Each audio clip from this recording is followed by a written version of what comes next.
And transitioned out there. I think they can see us now. Broadcast is live. Is that we live? are live. Yes, we are live. We're live. Let's bloody hope so. Jeez, what a bit of a spectacular carry on that was.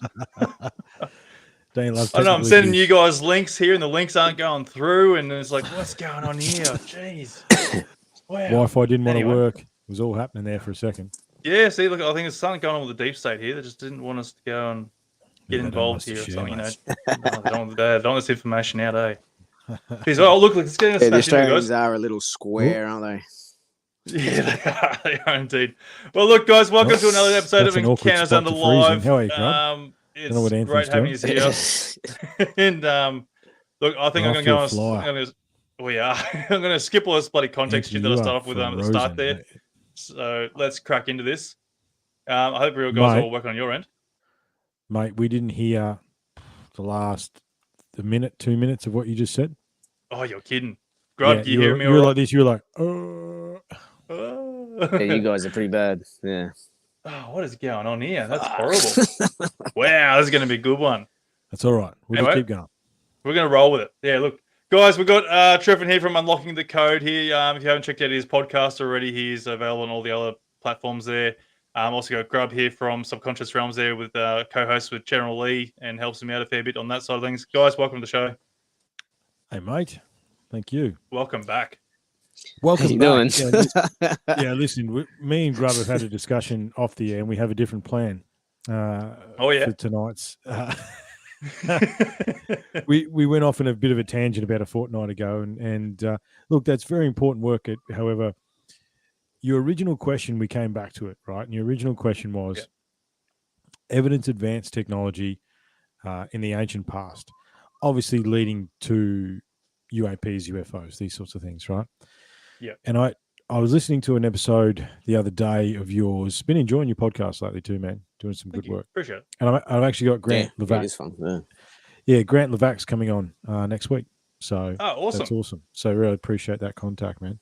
He's a really nice guy. So he's good. Looking forward to having a chat with him. However, you mentioned OOPSART, or what you mentioned was the anti-Kythera mechanism that was found in the ocean. Okay.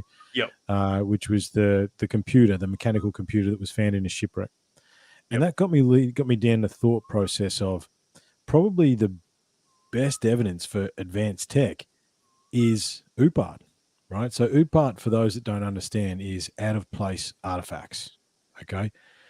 And look, what we understand, there is over 75,000 plus of these artifacts. Okay. Now, each one of these ones will throw you down a different rabbit hole. And I thought, we're going to go through all 75,000. No, we're not. I chose. There's a list. Just go to the Smithsonian. Yeah. Just knock on the door of the Vatican or the Smithsonian and say, can we get underground, please?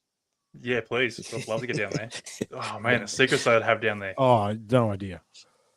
You're not, and see, the thing is about the UPART, Anthony, that's actually one of the stories. And if you listen to the EFS series, it's been going on forever, but it's been really fun. Actually, Grub's coming in as the Sentinel for us in the EFS series. It's going to be a bit of fun. We did start calling him the Watcher, but then I looked in the Thesaurus, and Sentinel was much better than the Watcher. Yeah. Grub the Sentinel. Griffin up on the tower looking down at the peasants. Deep in the Blue Mountains. Bear traps. I've got to keep those bear traps in. Bear traps. Yeah. No, so I chose 4, right? And we're going to start. I can still share, can't I, mate? Yes, you can, mate. Yes, I can do that. Can you work things around a little bit now so people won't see the whole transitioning screen that I had there before. So everyone's got these all in the big one screen now. It's working a treat. So it doesn't look ugly now when I go and transition using into one of these little doohickeys. There you go. That looks mint. Look at that. Nice. See, we're upgrading, Anthony. I like it. We're all learning. I'm learning. We're all learning. See, I'm learning too because I powered my second screen, so I'd have to look at a tiny version, right? Hey, look out. This is what you were talking about. Here we go. The anti-Kythera mechanism. Okay. Now, the anti-Kythera mechanism, it was found in a shipwreck in 1901. They estimated to be about 2,500 years old, but it's hard with that when you're doing shipwreck stuff. They dated it to the ship that they found it on. Okay. So that's the epoch that they dated it to, because you can't date a mechanical mechanism in the ocean. You know what I mean? Yeah. Which leads me to believe, well, there's a couple of things about the Antikythera mechanism that prove advanced technology. Okay.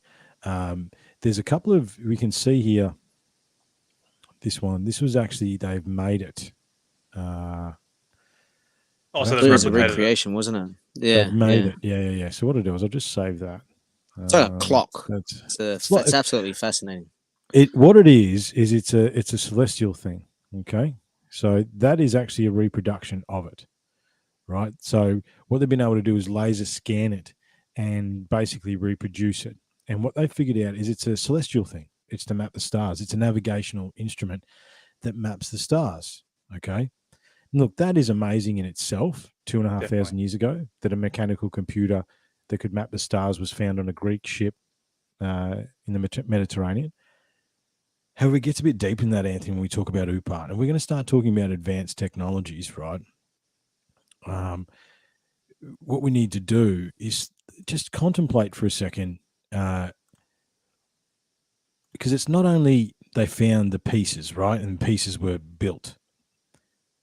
As you boys would know, you must have the technology to make the accurate pieces before you can make the pieces, right? And the piece of equipment that makes the equipment needs to be more accurate than the equipment that it's making, yeah?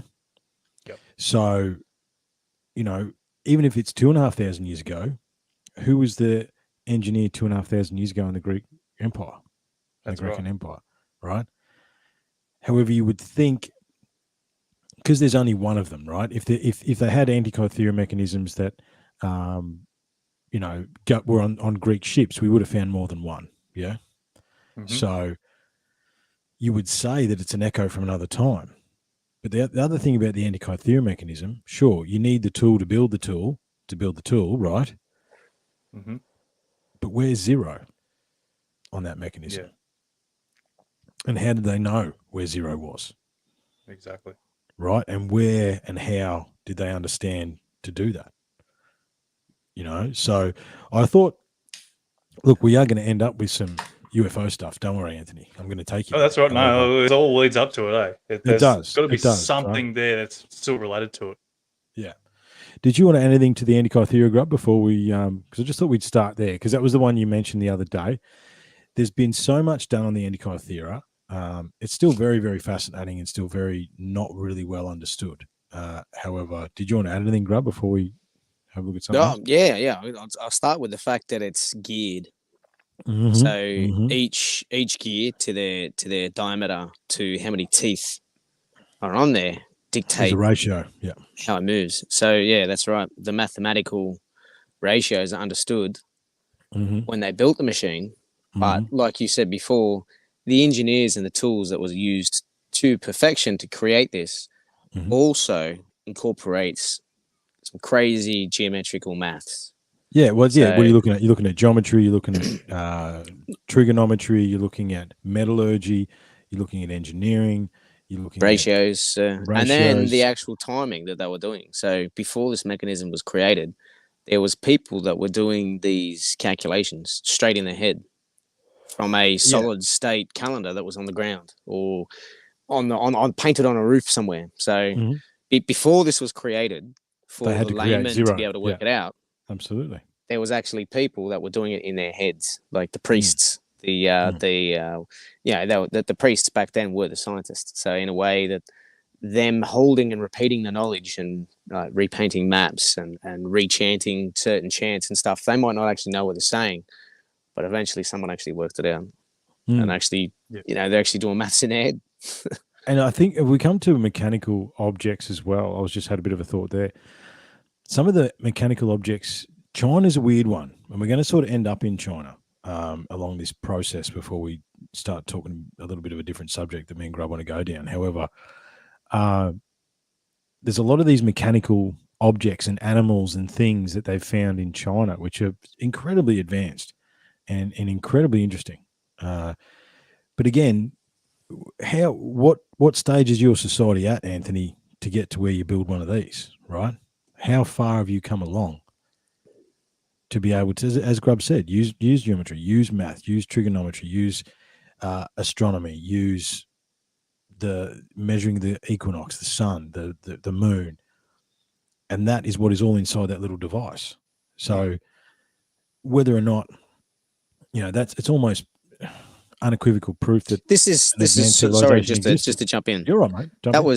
This is before Alexander the Great. So this is in the bronze in the Iron Age, but still at this time this would have been the classical time of the Greeks. So just to put it kind of an age kind of position there. Yeah, the Greeks were running the joint. It was before the Romans.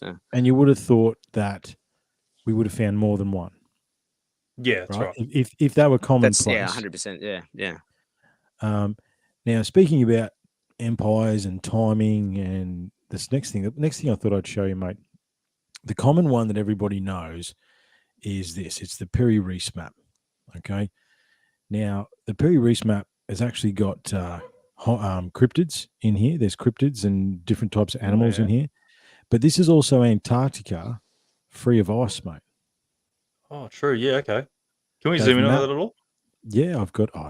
Here's one I prepared earlier. Yeah, there is thought that it was a very strange version of South America, but it is most definitely South America, and it's just the positioning of the bottom actually hooks South America around, going from west to east, actually becoming a longitude coast. So it's and you can see all the cryptid stuff here, right? You can see all the cryptid stuff here. There's interesting animals, right? And Piri-Reis was a guy. Now, the Piri-Reis map was done in 1513, okay? Now, he's quite open about the fact that he copied this part of the map from a much larger and much older map, okay? So this is just a section, a corner of whatever this map was. And it was copied in the 1500s. Now, understand, we didn't find Antarctica, didn't find Australia till the 1600s, right? Yep. Didn't find Antarctica till 1700s, right? And they've measured it, and this is the Antarctic coastline without ice. And the only way they could do that is they used a form of LiDAR to see through the ice, right? Because Antarctica is its own continent all by itself. Yep. And they see through the ice, and this is the active coastline of Antarctica. That's amazing. So it makes you wonder, where they're getting the ideas of these cryptids that are involved on the map. Animals used to exist, man. I mean, there used to be a giant wombat that lived in Australia, Yeah, that's right. But that's Australia. You're talking about Antarctica. You'd think. Well, as the ice recedes, it must be a goddamn old map if it was only redrawn in the 1500s, and you've got people living in Antarctica. Then the original maps may have been copies of maps of copies of maps, copies of maps, copies of maps. Yeah, and the other thing is too, Anthony, as the ice recedes and as they dig and understand what's underneath the ice in Antarctica, there's vegetation, there's trees, there's evidence of trees and vegetation and stuff. So once upon a time, it was free of ice. There's no argument with that. But how long ago was that? Right? Yep. Now, this isn't the only map. So I wrote a bit of a list, but I thought we're not going to go through a whole heap of maps. But there's the Piri-Reis map. There is the, and forgive my pronunciation, I'm the Australian, right? The Orentinius map, the Bausch map, Borsch map, the Franco-Roselli map, and the Mercator map. Now, if you boys remember, when we were younger, we used to have Mercator or Mercator atlases, right? Now, the original map that Mercator used already had longitude on it, right? So he found a map that had already had longitude on it. Now, in order to measure longitude, you need to know where the North and South Pole is. You need to know the diameter of the Earth, right? There's a whole heap of calculations that go into the vertical lines. Is that longitude or latitude? I can't remember which one it is, but they both go down. They both go down. Yeah. So whichever one it was one or the other, and the Mercator map was found with the longitude. Now, the only way you know that is know how big the Earth is.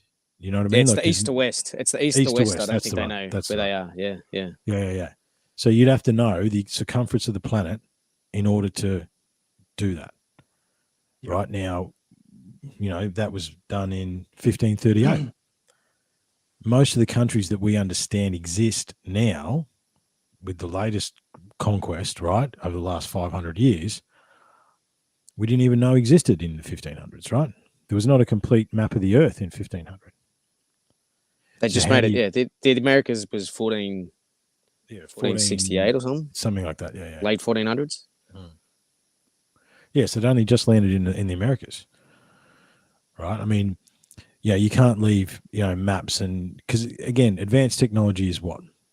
You would think on a planet filled with water that your progression would be being able to circumnavigate the planet, okay? I did think about some of the weird stuff that's been found. There was apparently Roman coins found in northern Australia. There's obviously the Gosford glyphs here. There's a number of different erroneous things that have actually been found down under, mate, which say that, the Chinese, in the indigenous culture, the Chinese were trading with the Australians a long, long time before he came in here. Same with the Dutch, right? Yeah. The Dutch knew about the east coast or the west coast of Australia, but a long time before anybody else did. However, you could start talking about the Maori, the Polynesians. How did they get across the Pacific, right? There's echoes of stories of big boats that they used to make and use. But the Chinese, for example, up until the Spanish Armada, what's that, 1600s, 1700s, right, when the Spanish took over the seas, and 300 years prior to that, the Chinese were floating around the world in ships 3 to 4 times the size of a Spanish galleon, basically giving shit away, right? And then all of it was like this, whatever this emperor family is, were the ones that shut the border about 500 years ago. Yeah, they actually burnt all their ships and shut their ports down and everything for some reason. Burnt their ships, shut their ports down, closed up shop, and that's the echoes of the China that we know today. But so I mean, every single ancient tale has the seafarers, right? I mean, there's the story out of Egypt that there was a seafaring civilization that warred with Egypt for 3 pharaohs or something. Like every 5, 10, 15 years, these people would arrive in these unbelievable boats, mess up the Egyptians, and then leave, right? And that went on for ages. And they're not even sure now who those people were. They were just the people that came from the ocean, right? I think we've been circumnavigating this planet for a very, very long time, right? I concur, 100%. If we could get access to the Smithsonian, the British Museum wouldn't be a bad place either, I don't reckon, and the Vatican, I guarantee we could find maps that are thousands and thousands of years old, right? Because in order to reach there's a technological advance that makes sense. You know what I mean? You're on a piece of land surrounded by water. You figure out your land, and then you make a boat. I mean, and figure out what's on the other land, right? And then where does that sun go? Where does it come exactly. from? Yeah, where's the sun You're going to go there. Where's the next hill? Yeah. So there's the Viking glass as well, right? The Vikings were everywhere, man. There's evidence now of the Vikings in North America, right? I mean, here you go. Here's something for the Vikings with their twin-headed battle axe. The symbol for the Minoan culture, which was the island of Crete, which is the first texts, the first European texts, the first culture for Europe came from Crete. Their symbol was a double-headed axe. And you can sail from Crete up to the Black Sea, and then you can go across and go all the way up to the Denmark area, unimpeded using the waterways. So, I mean, Minoans disappeared. We don't know where they went. They got taken over by the Greeks, and their symbol was a double-headed axe. Yeah. So the possibilities are rife, And when the we Vikings start, and their symbol was a double-headed axe. But symbols is another one, bro. You want us to get talking about symbols?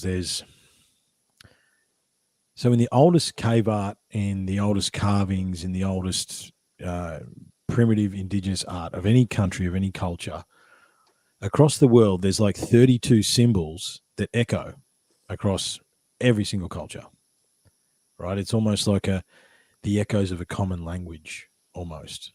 And in most cases, the symbol means the same thing regardless of where you go, right?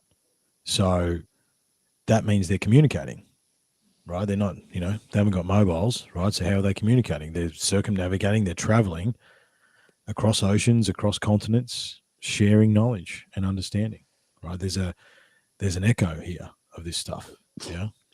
But yeah, the map stuff's very interesting because, and again, you got to look past the fact it's a pretty picture. So yeah, it's a beautiful picture. Exactly, but you got to move past that.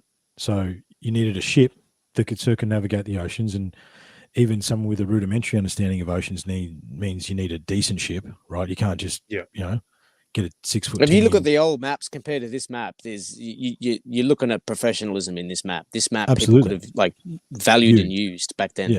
Yeah. Like it is detrimental to know your shit when you're going out to sea, middle of nowhere. That's on right. A bit of stick, a bit of wood, a bit of wood. And so again, to get to the level where you've got to build a ship that's good enough to do the circumnavigation. How many ships did you build before that? You didn't just all of a sudden build a wicked ship, right? So that is, again, now we're talking about understanding timber, being able to shape and move timber, fire, again, the stars, right? Engineering, mathematics, trigonometry, all of these things must be understood at some level before you even get anywhere near doing this stuff. Hundreds of years of trial and error. Yeah, absolutely. From an idea of a single port of a staging point, is thought to actually be in the Americas, in Central America. Mm-hmm.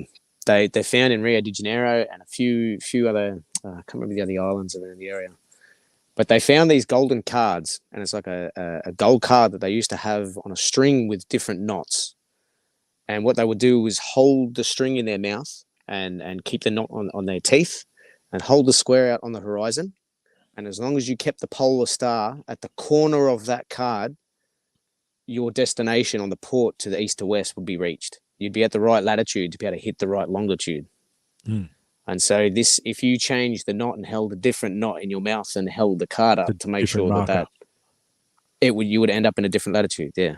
Yeah. So this was, marker. and this has been drawn on Aztec drawings. It looks like people used to say that's not what it is. It's actually this other thing. But the whole idea of this the string connected and holding it in their mouth, they always thought it was a weapon or a flame coming out of their mouth. It's actually a navigation aid. That's exactly right. Yeah. That's incredible. Yeah. And again, how do you get to that point? Where's your level of understanding to get to that point? Yeah, right? Exactly. We don't even think about it using it like that. You know what I mean? Especially in Australia, where there is no polar star. There's no fixed point. We can actually use a card like that to actually make that work. Mm.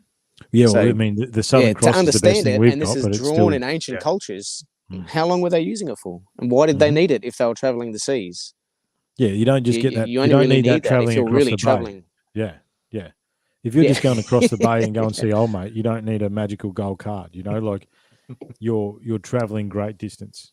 I mean, and if you go, when you talk just quickly about the Aztec, and we talk about advanced technologies and stuff like that, the Aztec story is the bearded man. It's always the bearded man, right? The bearded man, the tall, beautiful women came across the ocean on a boat with no sails, right?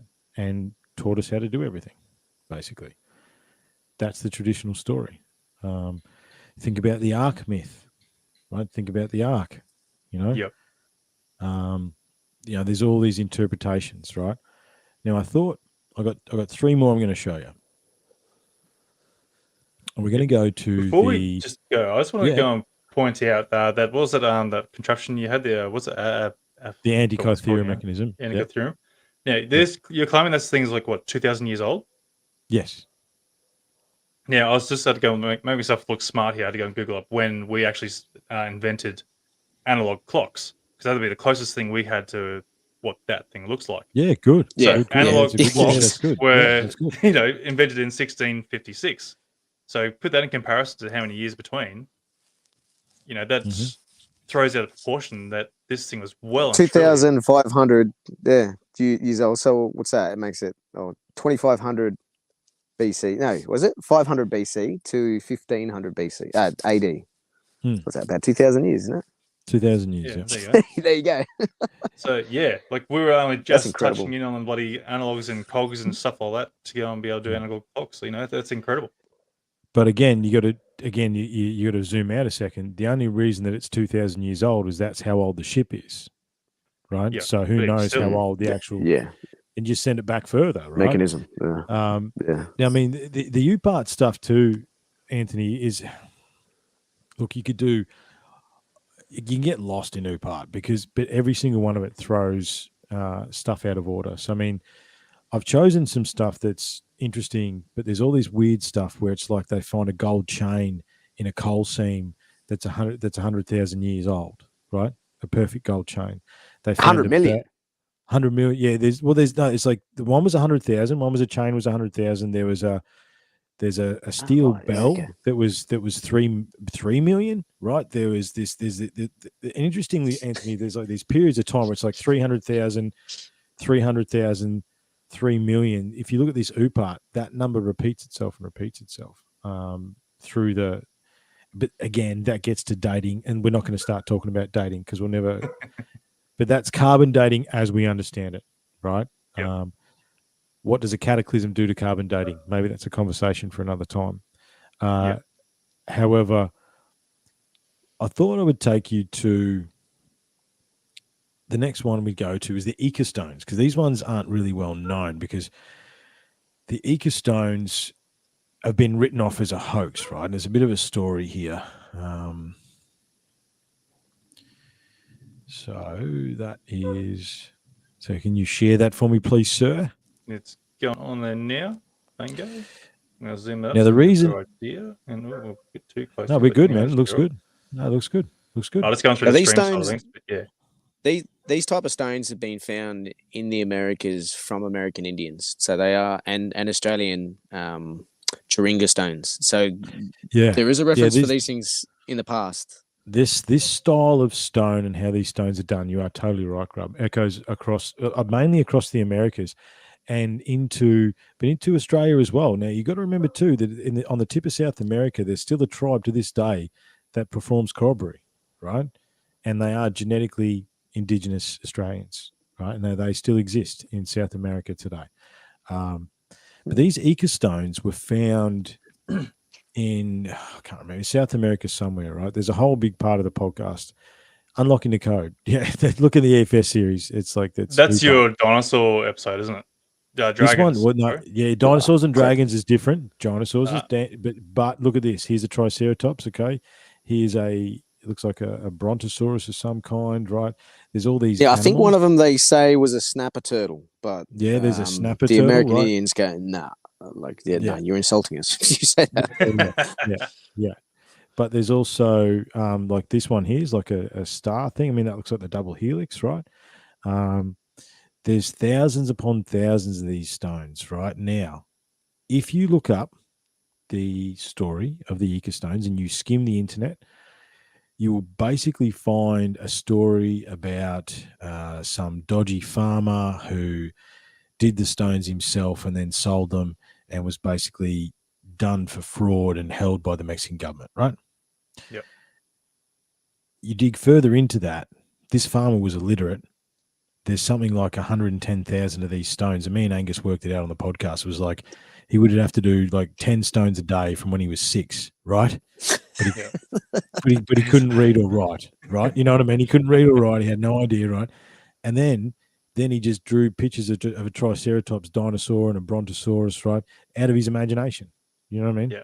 Like, I mean, if you didn't know what it was, he would never have seen a book to see a dinosaur to be able to carve the fucking dinosaur. Yeah, look, there's exactly. Well, that's what we said the other night. It's like, draw me a dinosaur. If you didn't know what a dinosaur looked like, draw me a dinosaur. If you didn't know what a dragon looked like, draw me a dragon. Right? You have no idea. You'd have no idea, right? And but not easy are these stones, so they have pictures that we can easily decipher exactly what they are, right? They're also very accurate, and there's thousands and thousands of these things. Now, unfortunately, like any good idea, they do get, or they have been copied and then sold on the black market, right? Mm-hmm. But there's a guy, Dr. Cabrera, I think his name is. He basically, after many years of talking to the farmer, right? Because the farmer would never deviate from his story, okay? Never deviate that he did them. Look, I think from all reports, the Mexican prison system is probably not a real good one. Like, I'm pretty sure they had his way. You know what I mean? Like, yeah. But he never diverted. But after this doctor gained his trust, he took him to the place, and there was like thousands of these stones just inside this cave. Still there? Still there. Yeah, right. Right. He excavated them, right, at the time. And, of course, this Dr. Cabrera won't say where it is, but it was found in a valley, okay? Now, there's literally thousands and thousands of these things. Number one, how long does it take to do that, right? And number two, I mean, just let's take, you like the dinosaur, right? So let's, look at that. Look at that. Look at the detail on that, okay? So, number one, how long does it take to do that? Number two, how do you know that that's what it looks like? And number three, what tool are you using in that rock for it not to crack? Such accuracy, or chip, or, right? I mean, the only thing that we could use these days that's an echo is a Dremel, right? Yeah. See, if there's some with a patina, patina where you leave a rock in the river, and it eventually all turns the one color, and you see the carved lines look very, very white. So maybe a few hundred years if there's no friction on it at all. It takes forever for a stone to gain a patina. Yeah, but these stones, they had some sort of tool to do it, right? I mean, these stones are smooth by all accounts, very smooth, apart from the carvings. I mean, what tool are you using to do that? As I say, the only thing that I can think of is a Dremel, a fine Dremel.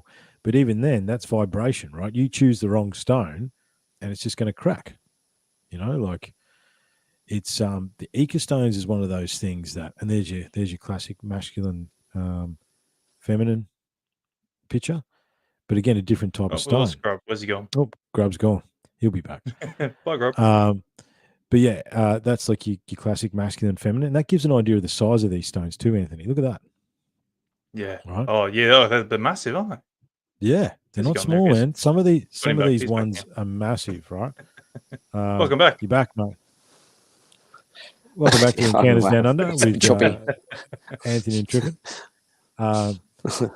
There's that one. I thought I'd bring that one up, Grub, because you can see the size of some of these stones. Like, some of these stones aren't small, right? It looks like the squatting man.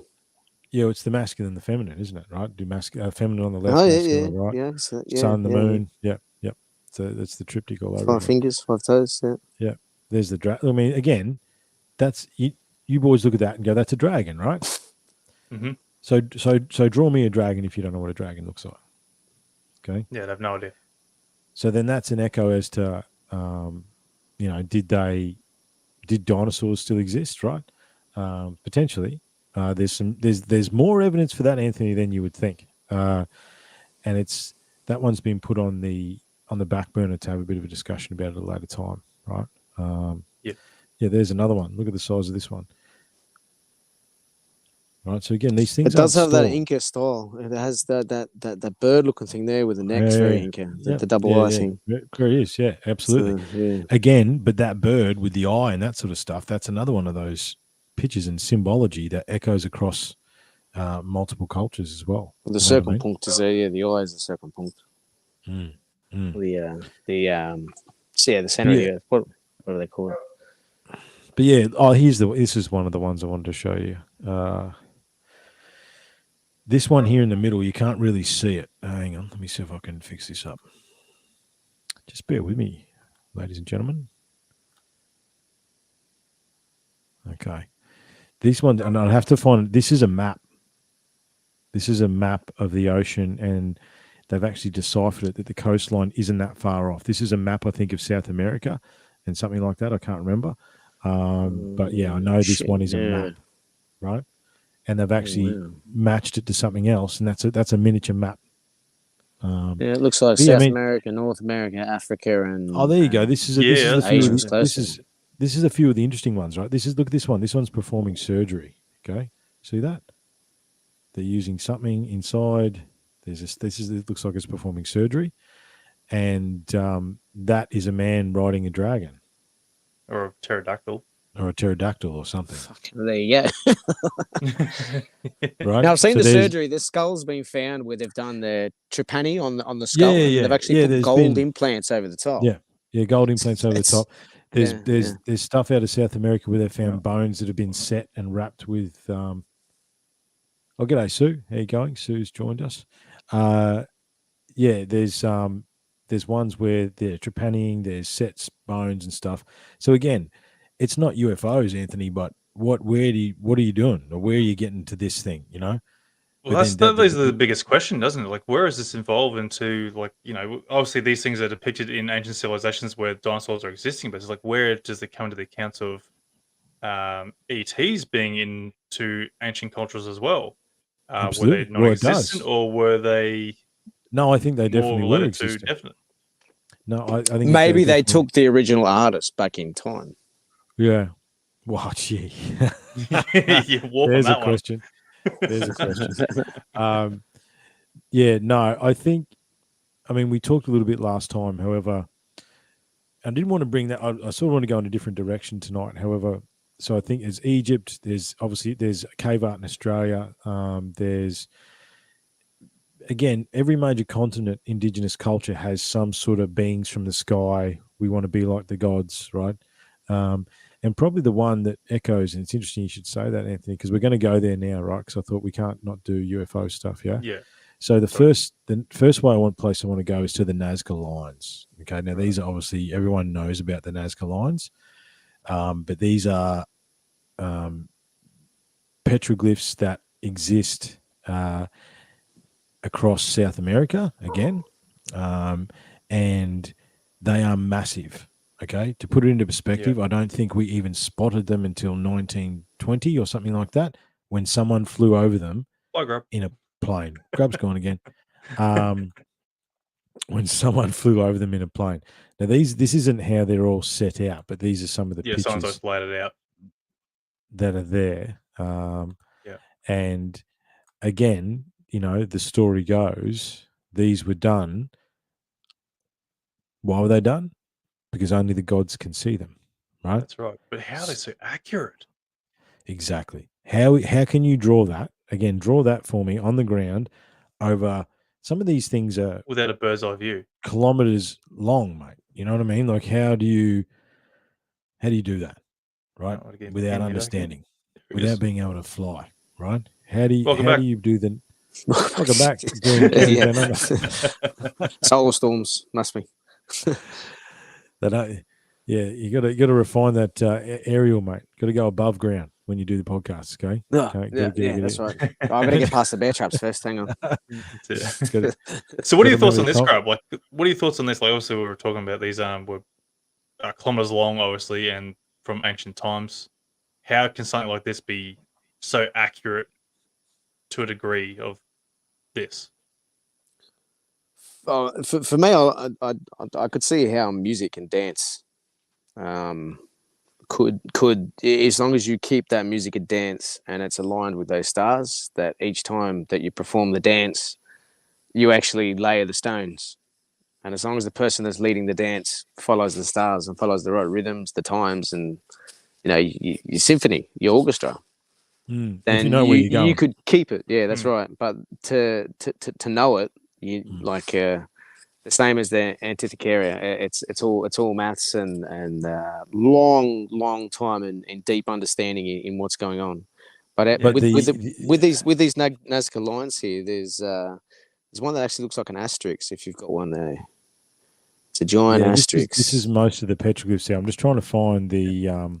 There's lines and stuff, because some of these asterisks, if you were able to punch a hole perpendicular to the very center of that asterisk, and you go all the way through the earth and you come out the other side, you come out in Angkor Wat in Cambodia. Wat. Yeah, that's right.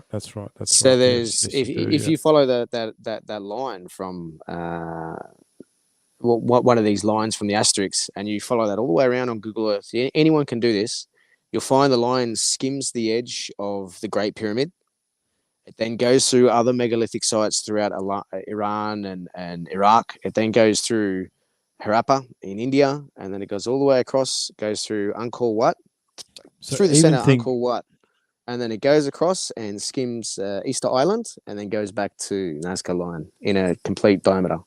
So there's total navigational mapping lines. Ley line stuff. Yeah, I mean, look at the astronauta, Anthony. There you go. Yeah. Welcome to Earth. Right. He looks quite similar to the Wangina. Yeah, he does. Yeah. No mouth. Googly eyes. I want to know what's going on with a peridog. Like, what's with the double tails, or is it like doing a massive shit, or what? Yeah, it's an interesting one, eh? I mean, the thing is, too, is I was trying to find where's the runways. The peridog, the one's upside down at the moment. There, that one there. Yeah, the upside down dog. No, what I was trying to find is not the petroglyphs themselves, but there's like mountains that have been sliced off. I must be in the wrong. Entire hilltops there. The entire hilltops. Mountains there. There's one there. If you go up there, top one to the right. Because the animals are good. They're cool, but yeah, I mean, there's another one. That's the old labyrinth. That's one that echoes very across the accurate too, isn't Induction it? coil. Yeah. Yes, it is. Don't start. I had to drop it. Maggots. Yeah, try to find the lines. Yeah, I can't find the lines. But yeah, people look looks it like up. a landing strip. Okay. Yeah, landing strips. Yeah. Just put. There's one there. That one there with the creek going through the middle of it. There you go. That's one of them there, right? These big strips that has been done, right? And there's another 2 coils. Oh, right? yeah, that's really memorable. Yeah. There's these big strips, and it's like mountains. Whole top mountaintops have just been cut off. Yeah. But isn't it fascinating that we can't find those very easily? Isn't that fascinating? That you would think they'd be with all this, but they're not. There you go. There's another one. Just big strips right now. It looks like a landing strip, right? But it's not. It does. Okay. It's yeah. You know, there's another one. It's not a real good picture, but you know, like, how do you do that? Yeah. And some of these, there you go. There's one. That's a mountain. That's the one. There's one. Yeah. But the thing is, if you get a zoomed out picture of this, Anthony, like 3 mountains over, the line keeps going. Get out. Right? No shit. Right. And they've sheared the tops of these mountains off. Okay. It sort of makes you wonder why. What purpose? Exactly. Why? Right? Yes, why? What the fuck? Why? Yeah. Because we can. Because we like shearing stuff off. Well, see, nowadays we say that, but we don't understand why that they were really doing. You know, we like. Yeah, there you go. It's not why, but we need to understand what they're actually trying to do. Yeah. And as an operator, Anthony, how'd they do that without a D9, mate? Oh, mate, D11, you'd be hard enough trying to push all that off. You need D11, yeah. We need to get a Libo, mate. We need something. Well, first you have to blast the top of it and then go and start. No, you just need your pipe and water, mate. You just need a clear pipe and water. You're right. That's right. You don't. Well, the thing is, man, and this is the whole point when we talk about these excavation projects too. Again, with ancient technology, how they do it, right? Because technically, and this is what I like to say to people, they go, "Oh, well, how they do it?" Well, technically, they didn't have a bucket, right? Think about that for a second. Mm-hmm. They didn't have a bucket, supposedly, right? So to even start for anything, you need to have some sort of receptacle that'll hold something. You know what I mean? Like, yeah. But you know, but if to get to there, you've got to be able to design something that'll hold something, right? So there's a level of, you know, we don't, you know, buckets $2 down at Bunnings. We don't think about it. However, how do we get to a bucket, right? I mean, you know, it's interesting, right? Thousands and thousands of baskets. Thousands and thousands of baskets, right? Stitched and stitched and stitched and stitched and stitched until we found out we could seal something, right? I'd also like to just point out on that mountaintop there, like, where are they putting all the rock? Because all that seems to be like natural formation there. Exactly. Where have they dumped the side? It would be turning into like a sediment and go down into the bottom of the creeks. That's a very good question. question. So where is it all gone? Yeah. Look, there is a theory in South America that in very ancient times, and again, when we say ancient advanced civilizations, what are we even talking about, right? You know, what are we talking about? how old are we talking about? Which incarnation of civilization are we talking about? Right? Yeah. There's a theory. There's the 5 epochs of civilization, and we are the 5th, or we are the latest one. But the epochs prior to us go back hundreds of thousands of years, right? And there's if you listen to different texts, I mean, Sumerian's got interesting texts. There's all sorts of stuff like that, right? And one of the theories with these is that there was a massive upheaval in South America, right? So those all the temples and stuff that are right up on the mountaintops. Yeah. They find seashells and stuff up there, right? So there's a theory that once upon a time they might have been a bit closer to the ground, but through cataclysm and upheaval, that's all been sent upwards. There's some interesting work around that. Do you want to add anything there, Grub?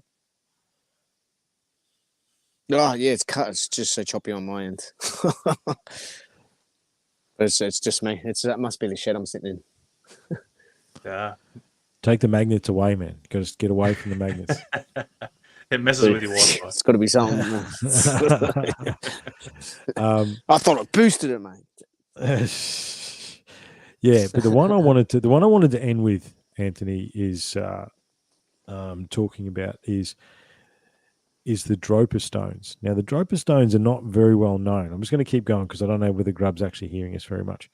So I'll stop share there because I'll just bring him back up. Now, the Droper stones are fascinating because the Droper stones, now, the reason I've got the Dropers, mate, is there, and I'll bring them up to share screen here. Now, again, out of China, so we don't know much about them. Okay.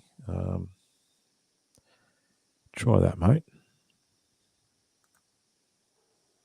Yeah. Oh, that one there. Yep. So these are the Droper stones. Now, you wouldn't say they were stones, would you? What do you reckon they are? Looks metallic. Yeah. They're discs, aren't they? And you can see the different variations of them. Yeah, they're all different stones as well, aren't they? Were they all jade, yes. Or was it there? No, they're different stones. Everything because they're set. Look, there's 716 of these things, right? They're about 1 foot in diameter. The common thread is the double lines, right? It almost look. I don't know. I don't know if I'm the oldest here or not. I don't know how old Grub is. I know what you're going to say. Vinyls. Yeah, exactly. Records, man. That's what I'm going to say, right? And not the resurgence in vinyl, like back in the 80s when we used to buy vinyl, right? That's what I was saying. But yeah, that's what it looks like. It looks like a record, right? I mean, even if you go back to some of the early music contraptions, like the cylinders and stuff, it was all done by bumps, and that's what actually would create the noise. I think they were clay. What do you call them? The yeah. What are they called? Clay pots. What do you call them? Terracotta. Terracotta. Yeah, Grub's gone again. Yeah, he's gone. But the Droper stones, mate, these I need to spend more time with the Droper stones. However, I wanted to share them with you only because the story is going to pique your interest, right? So the Droper stones were found in 1938. He's coming back in. Yeah, there we go. I've got to keep adding him back in. Pain in the ass. Yeah, I'm back. Yeah. I was going to say, mate, is it worthwhile just doing a quick reset on your Wi-Fi or something on your modem? Yeah, I'm just outside. That modem's probably worst.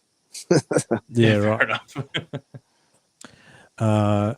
Yeah, so I'm just going to do the Droper stones, Grub. And the Dropers, as I said, 716 of them.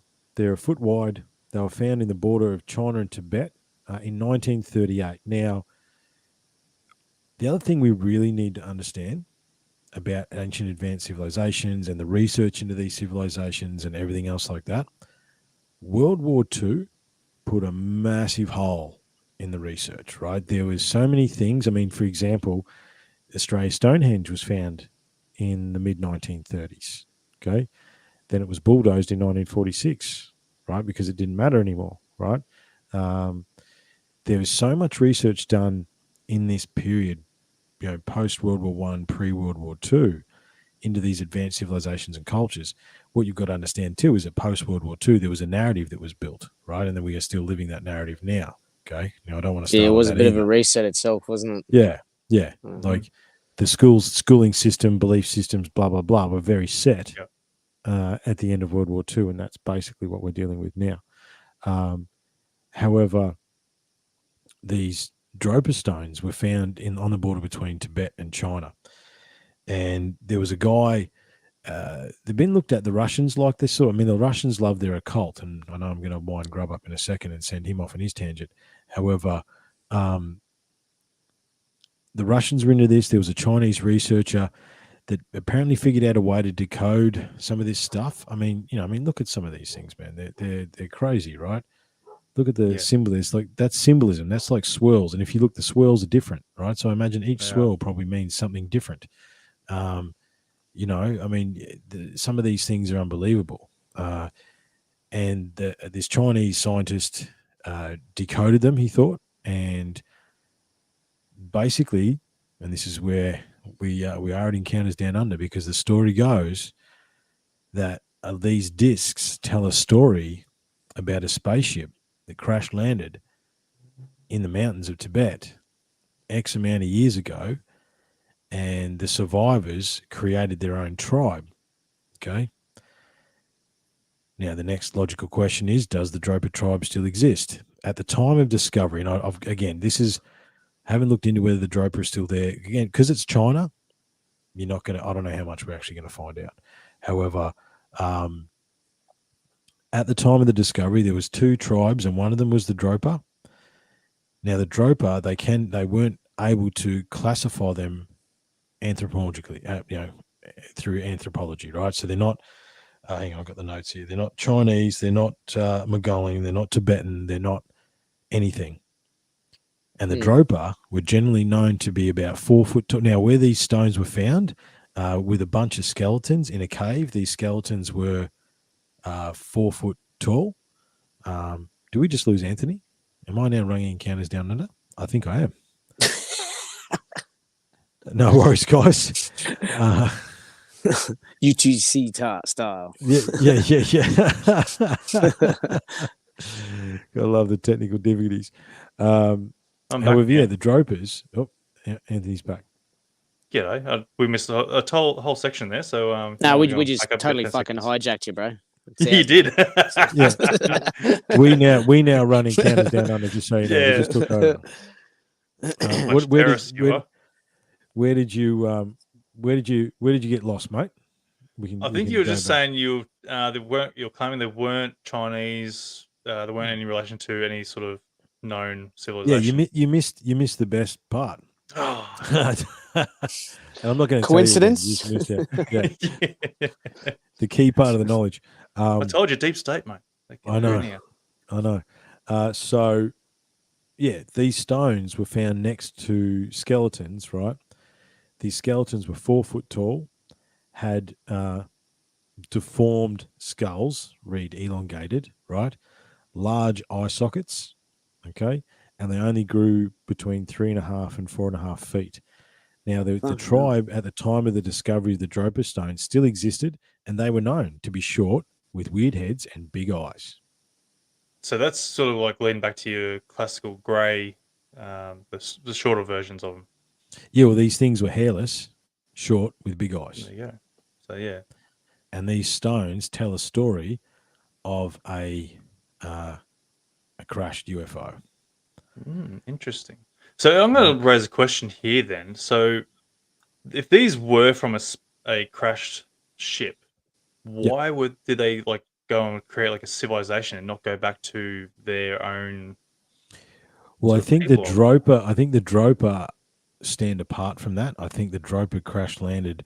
I mean, the thing is, mate, imagine for a second that you got a ship, I don't know, 100 beings on board, right? You crash land into the mountains of Tibet, right? I mean, that's some of the harshest country and nastiest mountain ranges in the world. Suck, man. It would suck so hard, especially if you didn't know what you were doing, right?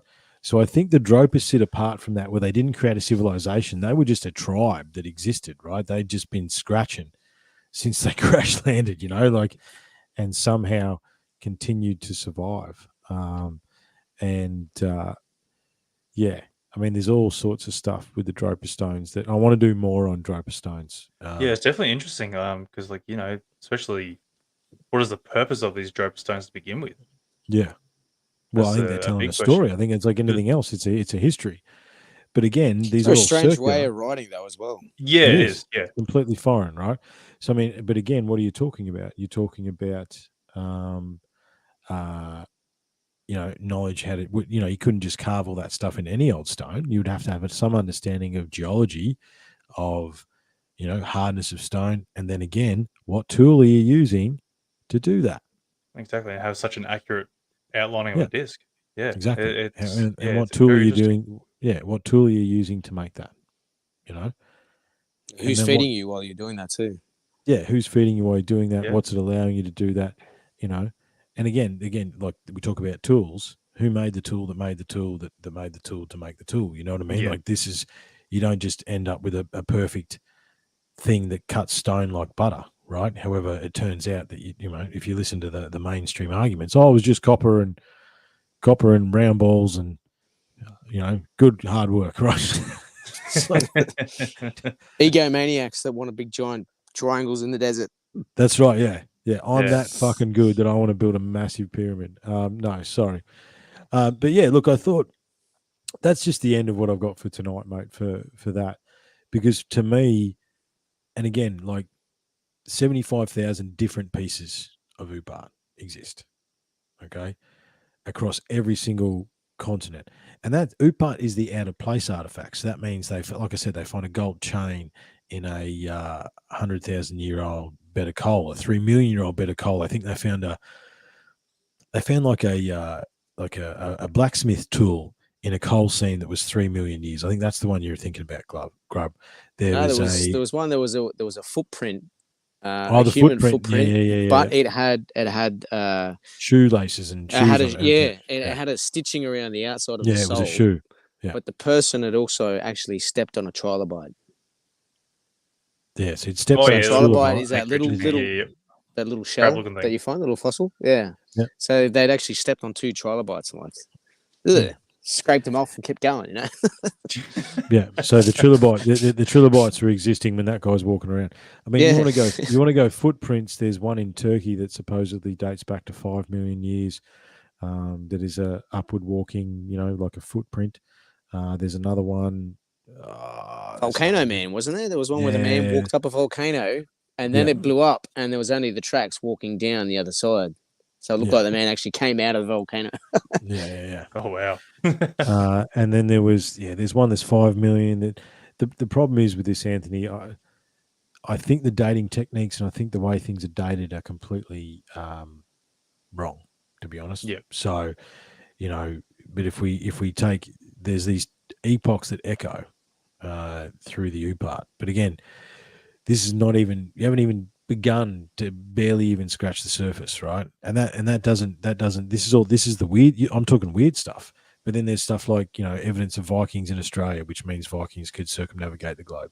Evidence of Romans in Australia. If you look into history books as it stands now, then that just didn't happen, right? Yeah, that's right. It didn't exist, right? So, but it did, like the maps and the advanced technology. And it just did. It just did. Like, we know it now. The game is up, kind of thing. It's not a question whether it did exist or it didn't exist. It did. And, the echoes of visitors from another planet is through every single indigenous culture as well, right? Definitely. I mean, it's even in the Bible. Yeah, it's in the Bible. Yeah. It's in the Sumerian text. It's in the indigenous Dreamtime legends. It's in we would be the only culture so far to pretend that this is a new idea. Yeah, literally the first culture in modern, in the history that we understand today. We are the first culture. They're trying to get us to believe that we're the first culture. Oh no, to actually come to this epiphany. It's only taken us 5,000 years to come to this epiphany that there is life outside of here. Yeah. And it's like, no, we always knew that. You know? Yeah. Yeah. There's been weird stuff flying around the skies forever. You know, I mean, when we talk about ancient tech, and you re-look at some of these ancient myths and stories, where it's like, oh, you know, the god rode a sun, you know, down to the ground, and the star followed us for 3 days and 3 nights, right? What if it's a ship? You know, what if this is a ship that's following? You know, when these stories are written and these pictures were done, the disconnect we have is some of it would be mythological, right, or fairy tale, right? It's like, you know, Little Red Riding Hood is a fairy tale about don't go into the woods because the wolves are going to eat you, right?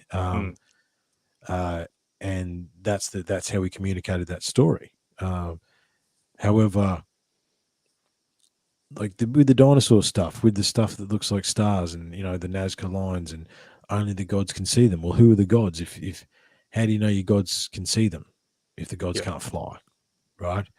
The Vamana Shastra, and you know all the stuff that goes through India and Sri Lanka, but that's full nuclear war stuff, right? This is they're saying they're having battles in the sky, laser battles in the sky. That's what they're saying in those texts. There's evidence of trinitite in what is it? It's a few North Africa, India, North Africa, and there's Sodom and Gomorrah. Habarera, yeah. There's nowadays. I think they call it Tel El Hammam. Yeah, that's the one. Yeah, but Hammam. there's evidence. Yeah, that's the one they trinitite there, and trinitite is the only reason we call it trinitite is it was the nuclear glass that was found after the Trinity tests in the 30s and but the 50s, the nuclear race, right? When a nuclear bomb goes off, it makes this glass, or this green glass. It's very pretty, and it's called trinitite because they first found it after the Trinity explosion when they were testing atom bombs, and you find that stuff all over the globe in different places. So what's that? Right? Is that the last time we blew each other up? You know what I mean?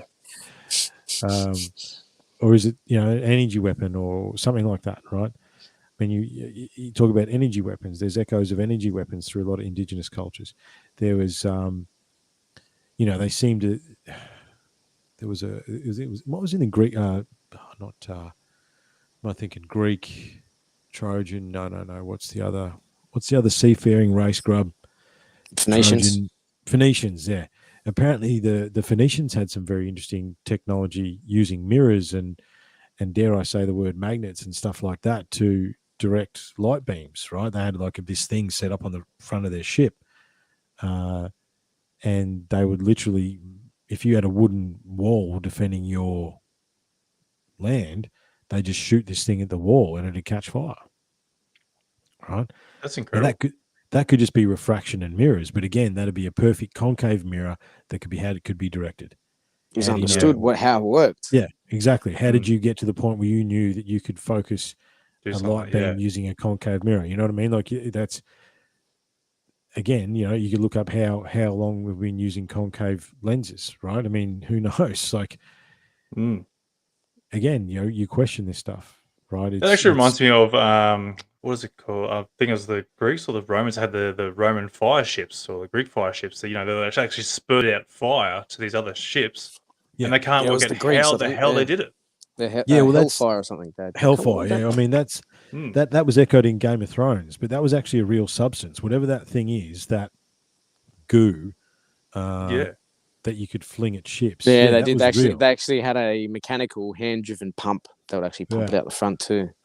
Yeah, and that thing. But they still can't replicate today. No. Yeah, the actual liquid. Yeah, they're not sure what it was. Yeah. No. And I mean, if you think if you want to, there's a few quick things we can't replicate today, right? So here's an interesting rabbit hole. Look up what the mortar in between the pyramid stones is. Basically, there's one sentence you will find that echoes across Wikipedia and everything else. And it goes along the lines of this, like it's of an unknown chemical composition and cannot be replicated at this time. It's that sentence, but it's over and over again, right? the stained glass windows in some of these Gothic cathedrals in Europe, they do not know how they made that, because that glass actually refracts light and energy. Yeah, it's and, next level stuff. Yeah. They cannot replace the glass when it's done now. Yeah, that was Templar. See, they found a giant slab of glass underneath the Dome of the Rock, I think, in Jerusalem. Yeah, and this glass is considered to be one of the windows of Solomon's temple, but there's also ideas of back then even putting uranium in glass and different chemicals to change the way it would refract the glass and do all these different things. So this block of glass could have been part of some type of capacitor or energy or technology or something. Well, I mean, you look at what they're doing Huge today. block. It's like a foot thick or something. Like, it's ridiculous, the size of it. Yeah, absolutely. Yeah, and it's like, and the photoelectric cells they're using for glass and stuff these days as well, man. What is a little photoelectric cell if not a bit of glass, a bit of crystal with something running through it? I mean, we just don't like the word crystal, but glass is crystal. It's silica. Yeah. It's liquid silica. What did you find there, Anthony? Have they figured it out yet? I bet you maybe geopolymer. Might be it? They think it's some sort of geopolymer, but they can't replicate it. The closest that I've heard of recipes are things like you get cinnabar, you got to get lead, you get some gypsum, and you heat it up, and then you apply it, and then it sets, and then it turns into this really hard plasticky substance sort of shit. Yeah. But I've actually heard recipes involving with mercury, which is cinnabar oxide, or cinnabar is mercury oxide. So there is some type of alchemy, Freemason type of, like, you make the chemical, add it, and then the Freemasons learn how to chip that particular stone away to shape whatever. Well, even to handle the mercury that way, that's a dangerous job in itself. Yeah, hold up. You don't just find mercury in nature. You got to make mercury. Yeah. Right. So you actually got to get the cinnabar first. The red. Yeah, it's like a red ochre. You got to make mercury. You don't just find a pool of mercury. Well, they do find pools of mercury under all the pyramids, but which makes you wonder what mercury is. But you got to make mercury. In order to understand how to make mercury, you got to understand the chemical and alchemical reactions that it takes in order to do that. And that is just one ingredient in a geopolymer that they can't reproduce today, right? Even the concrete, like the Roman concrete and the Roman roads and stuff like that, they think it's they think the key property there is some sort of volcanic ash.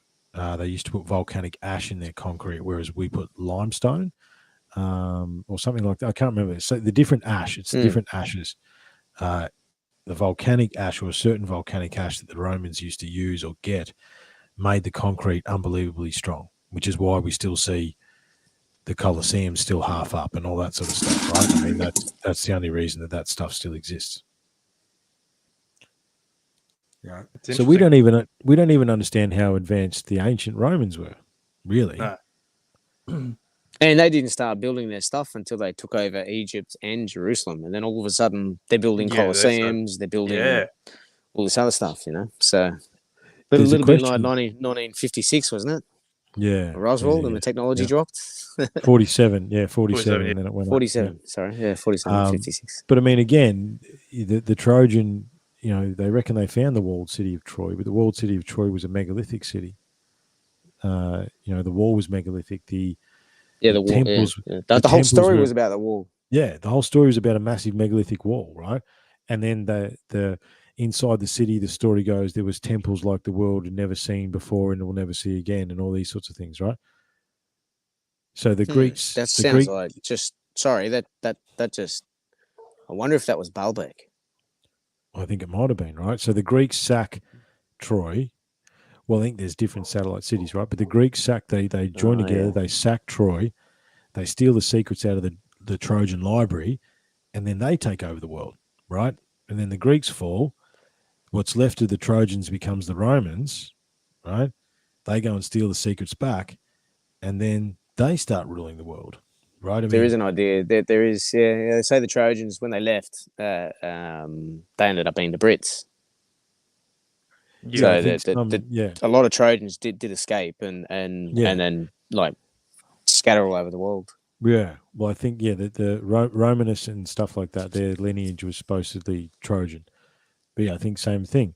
And the Hittites as well went the same time. The Hittites, yeah. But again, they had boats that could circumnavigate the globe to escape, right? Come back to advanced technology, right? So where do you go with that?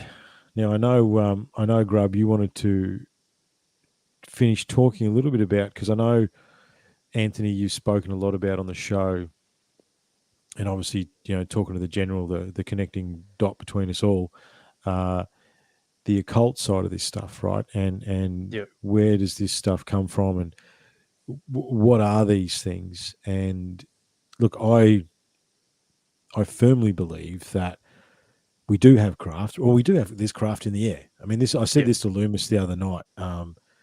We had a good old fashioned rant session about the last few years, but one of the things we talked about was the fact that they confirmed that UFOs and UAPs exist and no one cares, Yes. And, because I mean, at unlocking the code, we look at the question, but then we look past the question, right? So it's like, yeah, cool, UFOs exist. Yeah, I already knew that. But hang on a minute. That means that who's piloting these craft? There's, 6 or 7 craft that have been identified as common. Where are they from? Why are they transmedium? How are they transmedium? How are they using all that? And why is no one freaking out about it's literally been confirmed that we are not alone and no one cares, right? It's hilarious. The biggest thing of our century to go and figure out or find out, and like I said, no one absolutely gives a shit. But I also feel like I've mentioned this before, the media was we were going through the pandemic with COVID there, and the media was so focused on the COVID bullshit. And they just slipped it in there. Just slip it in there. Oh yeah, by the way, aliens and UFOs are real. Don't worry about it. That's right. But no one gives a shit. They get past legislation, isn't it? Got to get legislation like that. Yeah, there's supposed to be another hearing end of this month, I'm pretty sure, in regards to that. So that's going to be interesting. Yeah, what's going to come out of that? I look, I know Grub wants to go. I just had to mention that Blink-182's back together. Tom DeLonge didn't really do what he said he was going to do, did he? But anyway, that was I don't know what that was. See, that's have you guys ever heard of the Bledsoe case? Chris Bledsoe. Doesn't sound familiar. No. He was he had a UFO. Him and his son had a UFO encounter in about 2000, early 2000s, maybe near 2008, 2010, and he was kidnapped and disappeared and got flown around the world. And he got dropped off and thought he'd only gone around the corner for a few minutes. His son, because I think a whole bunch of them had gone hunting, Chris Bledsoe, the father, walked off and the son stayed with them. And because he was gone for too long, Chris decided to go, or the son went to go look for his father. And by this stage, there was lights. He'd already gone, and these 2 little alien creatures came, and one of them just stared at the boy in the bushes. So the boy went and hid in the bushes. He was about 17 at the time. And these 2 entities, one of them was walking around, kind of like crab walking, picking up different cans and things and looking at them, while the other one just stared at him in the bush. So he freaked out, and the whole experience went for about 2 hours or something. And Chris, the father, when he got dropped off and he finally, by these aliens or whatever, he walked back. He had no idea that he had even disappeared. So these little creatures that the boys saw were about 3 or 4 foot tall. And Chris, the father, is still today having experiences with these light beings. So this being, this orb will rock up and it'll start to flicker and it get more and more violent up and down. And then all of a sudden, a person's, like a form will come out of the light. And he calls this form, he calls it the Lady of Light. So far, he's been taken to all the way up to the Vatican.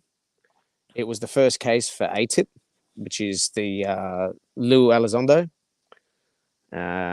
Chris DeLong, what's his name? Tom DeLong.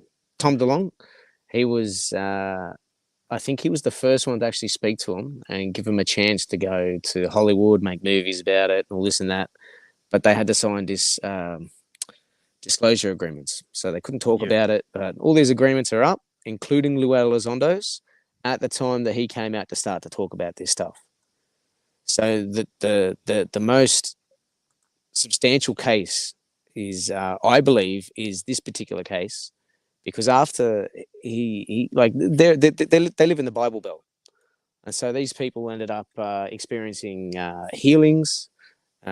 People were rocking up to his house. He had a pile of wheelchairs because all these people walked there, got healed, and then walked away.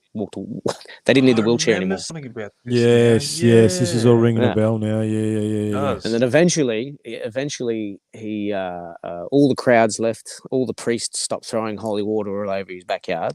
Right? These priests would be hiding in the bushes until you go to work, and then they all run out and start throwing holy water all over his house, trying to get rid of the demons, right? Yeah. And That's right. yeah, so a lot of these MUFON and a whole bunch of them dropped him because he started going on about saying that they were angels. And then he got taken to the Vatican, and he got interviewed to find out if this is actually Mother Mary.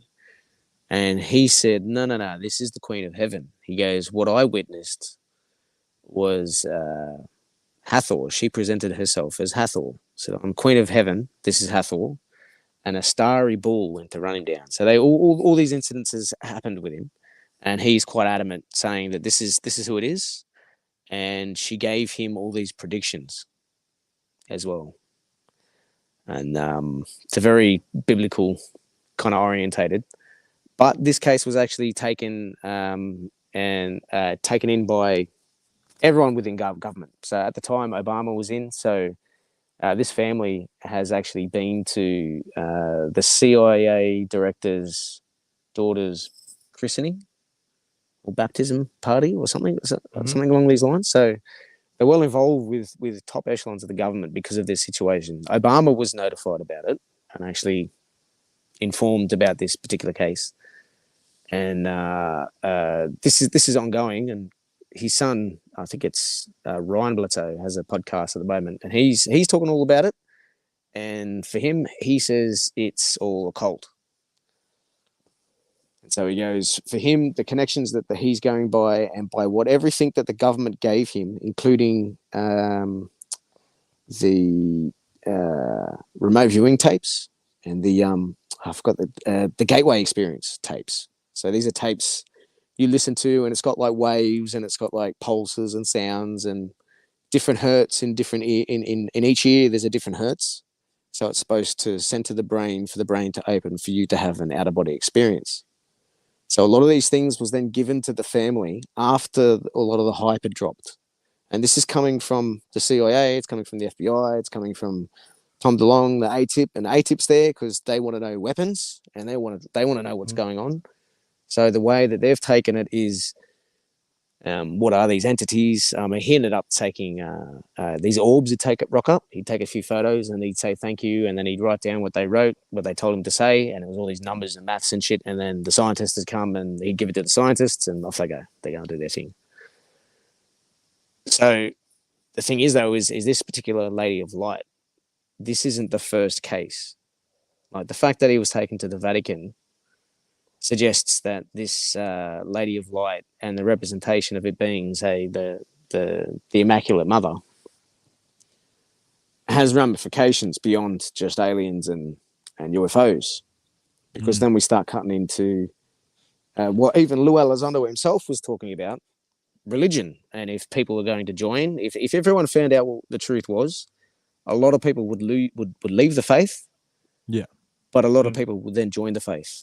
So at the same time, the ramifications in government's eyes is like, this is beyond, like we've separated church and state. Yeah. We've replaced the occult and spirituality with science. So how are they going to be able to come around and say this thing where they honestly believe that basically, like, there's going to be a shift in society beyond what any government could control. So there's going to be a revolution of some sort. Yeah. It's the ramifications of knowing. See, the thing is cost of knowledge. The three of us, we're looking for this now. Yeah, this is what we're looking for. We're trying to find the answers. But if you found out that half the technology that we have was actually channeled by someone sitting in a Which it circle is.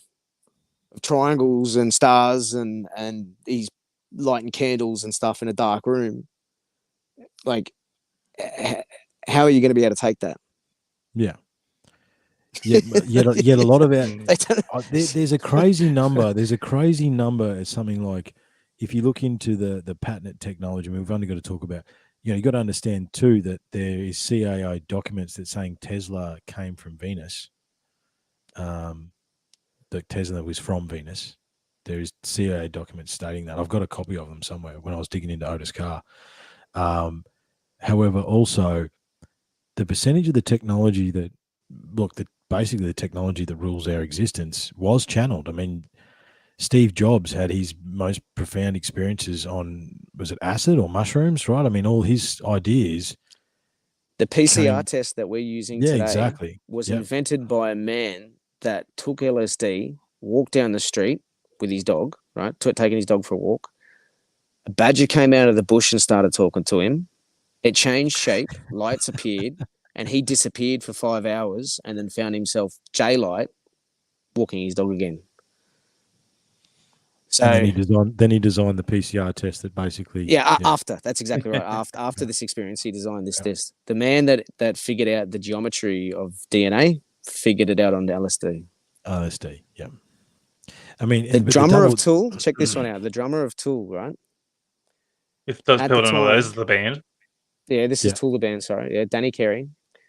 At the time that they were touring back in the early 90s, when who was the mushroom dude, the mushroom psychiatrist dude running around talking to aliens? Oh, Terence McKenna, not Terence McKenna, and also there was another guy, Timothy Leary. You're not talking about Timothy Leary. Both of them were going to Danny Carey, who is an occultist who says that he's captured a demon in a jar and he's left it back at the occult lodge. And that's what he gets his musical geometry from. His inspiration, right? So these two guys were going to him for answers.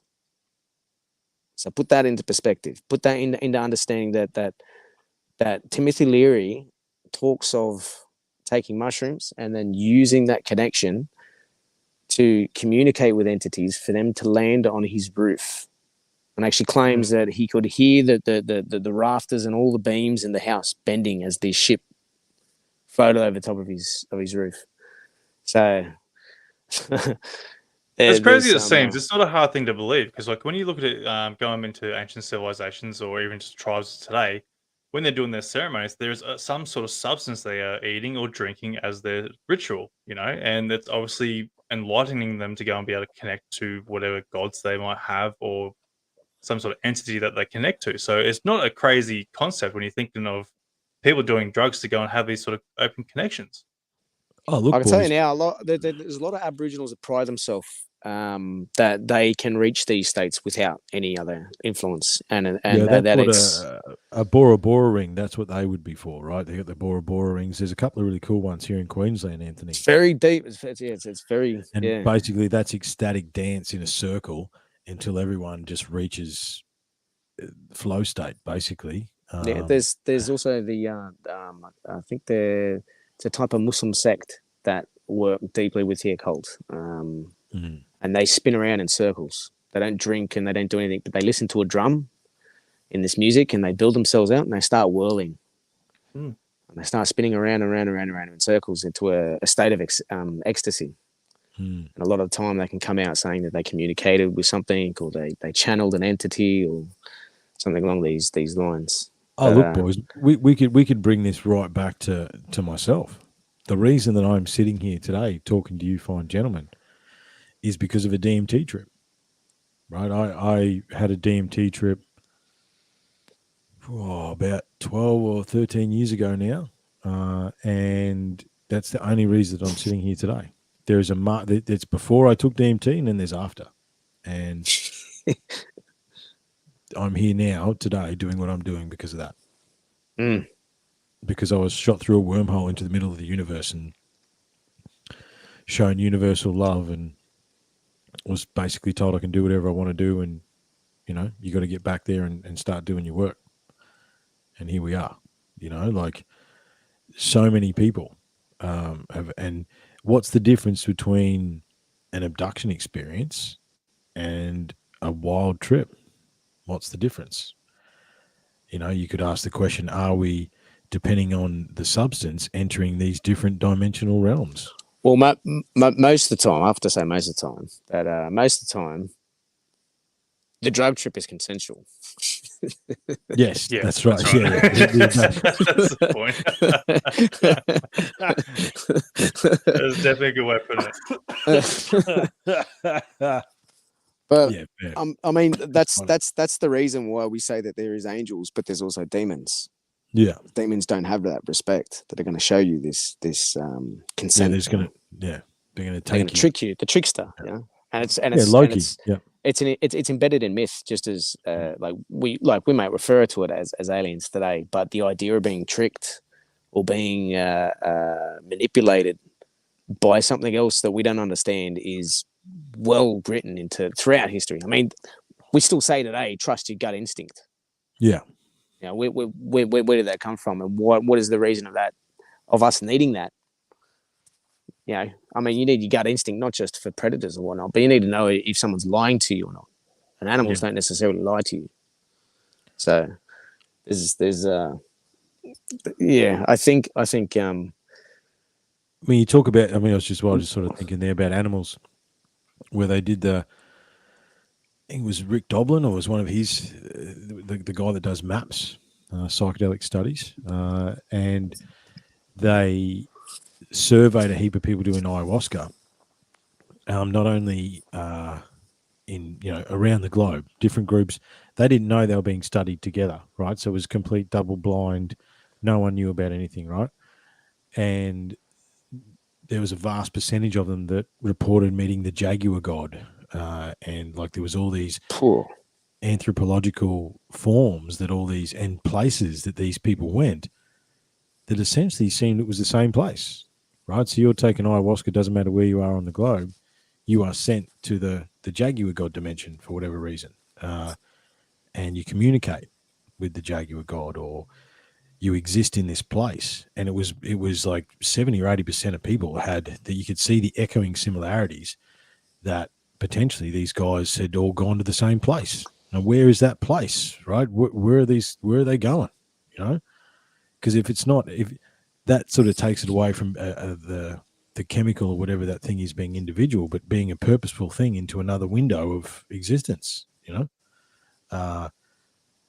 and you could get back to the UFO, UAP stuff. Where are these things coming from, right? Are they interdimensional? I mean, you'd be hard pressed not to have some sort of argument about that. And I've heard you talk about that, Anthony, Well, yeah, a lot of questions. The whole interdimension thing too is a bit tricky. I mean, there's people, 12 dimensions, 4 dimensions, 10, 5, 11 dimensions, But there's one. There's the sun and the earth, right? And then there's life on the earth, right? There's liquid water, there's life, there's the Goldilocks zone, and that's what we use. That the top scientists today use the idea of the Goldilocks zone to try to find planets with life on it, right? And we measure that, we find that by the distance, with geometry and rhythm. So how many times the Earth goes around the sun? How big is our sun compared to our Earth? How does it rotate? What's the size of the Earth? All these other parts of the geometry, and then the rhythms or frequencies can be replicated in a lab, right? But what's the difference between the sun and the Earth and a proton with the electrons flying around it? Nothing, essentially. It all looks the same. Whether you macro or micro. It's universal. Yeah, it's universal. So these frequencies that create the Earth and water and life and the distances and the geometries, they can be replicated. So we've got the sacred geometry without the occult and through everything else, we've got these platonic shapes. And these platonic shapes are all, I think there's 5 of them, and they all use the same shape to replicate the entire geometry. So you've got like a dodecahedron. There's 7. 7, is there? 7. There's 7. I've got them. I've actually got them sitting right there on a Metatron cube. Yeah. That's the Metatron's another one. Yeah. Yeah. So, yeah. I could actually here. What I can do. Yeah, bring them out. Because you got like a pyramid, then you got the double pyramid, you've got the hexagon. Oh, look at that. The dodecahedron. Isohedron. I can't remember the names of them all, but hold it there. There you go. That right up there, close. That's awesome. That's it there. So beautiful. Each one of those shapes, say if it was a magnet, or we won't dive into the route at all, but you're going to have fields around these objects, replicating similar to the sun and the Earth. So if you were able to reach these particular frequencies, you're going to come across some type of consciousness, some type of life. Yeah. But even now, isn't it? To change the frequency 99% of what's going on. The what? Sorry. We don't see the light, the spectrums that we now understand of light. Of those spectrums, I think we only see about 1%. Yeah. Of the spectrums that we now understand that exist. So literally, we don't see 99% of what's going on around us, right? Because we don't. Our eye and the mechanism that, as amazing as it is, still doesn't pick up nothing. 1% of what the doesn't pick up the spectrum. Light. Yeah. And if we could I think there's the Skinwalker story, Grub, where there's 2 guys, one's with a scope, one's not with a scope, an infrared scope, and the guy's like, there's a door opening, can you see that? There's a door opening. Something just walked out of the door. What are we doing? Can you see that? And this guy, and the other guy with binoculars, couldn't see it. The difference being just he sees had a an star, infrared scope. or just sees the line. Yeah. He had an infrared scope. So this whole other realm. I mean, we've got the 4th dimension around us, dictated by the field geometry of everything, and it's all around us every day. I mean, we're talking to each other using these fields. Absolutely. And there is no interaction with us. Yeah. So there is a whole other geometry to the solid objects that are around us that we are completely unaware of. And the only reason why we know about them and that we know that they exist is because we've got magnets to be able to demonstrate that there is some type of field. If they didn't exist, we wouldn't know.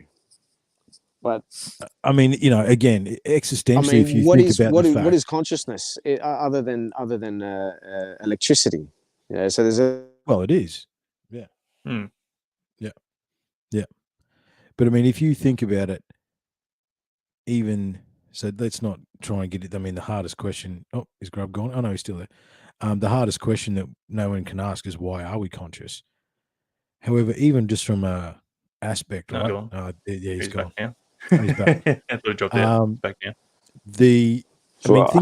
Think about the technology that we're all. The thing about the technology that we're all using right now.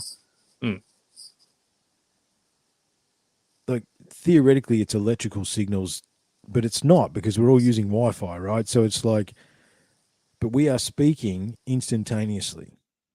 Now, we can't see what is making that happen, right? And they're, these, I'm just trying to think about the, when it gets to a technology point, what we don't understand too is that the basis of pretty much every technology that we have, and especially the technology that allows us to do this, is actually quartz crystal, man, right? It is actually, there is a crystal, and dare I say it, magnets, at the basis of all this technology. Where does that come from? Where does that understanding come from? Right? I mean, and again,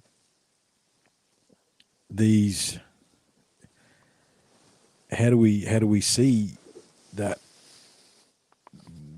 we actually probably have the technology, right? But we can't. I've lost my train of thought. Someone talk.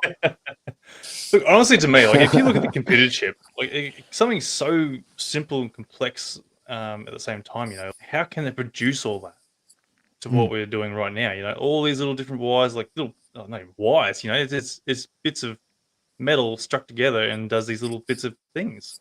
It's like, how is it even possible?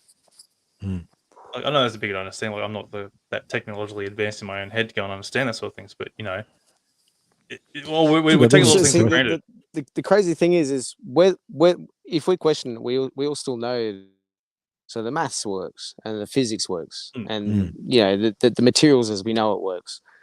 But the physics works in this dimension. If you try to figure out what gravity is, that's true. That's true, and that's why I think that a lot of this communication or this channeling of other voices has resulted in some of the tech that we use, including building the pyramids and Baalbek and moving these giant stones, because it's these other entities that might be advanced well beyond our years cannot touch, move, or significantly alter the material realm that we live in, that we exist in. Yeah.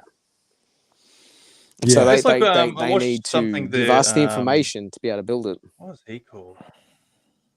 This guy was explaining the dimensions, and basically the way he was sort of explaining it is these other beings, compared to us, like how we see like a 2D sort of cartoon, we see them side on.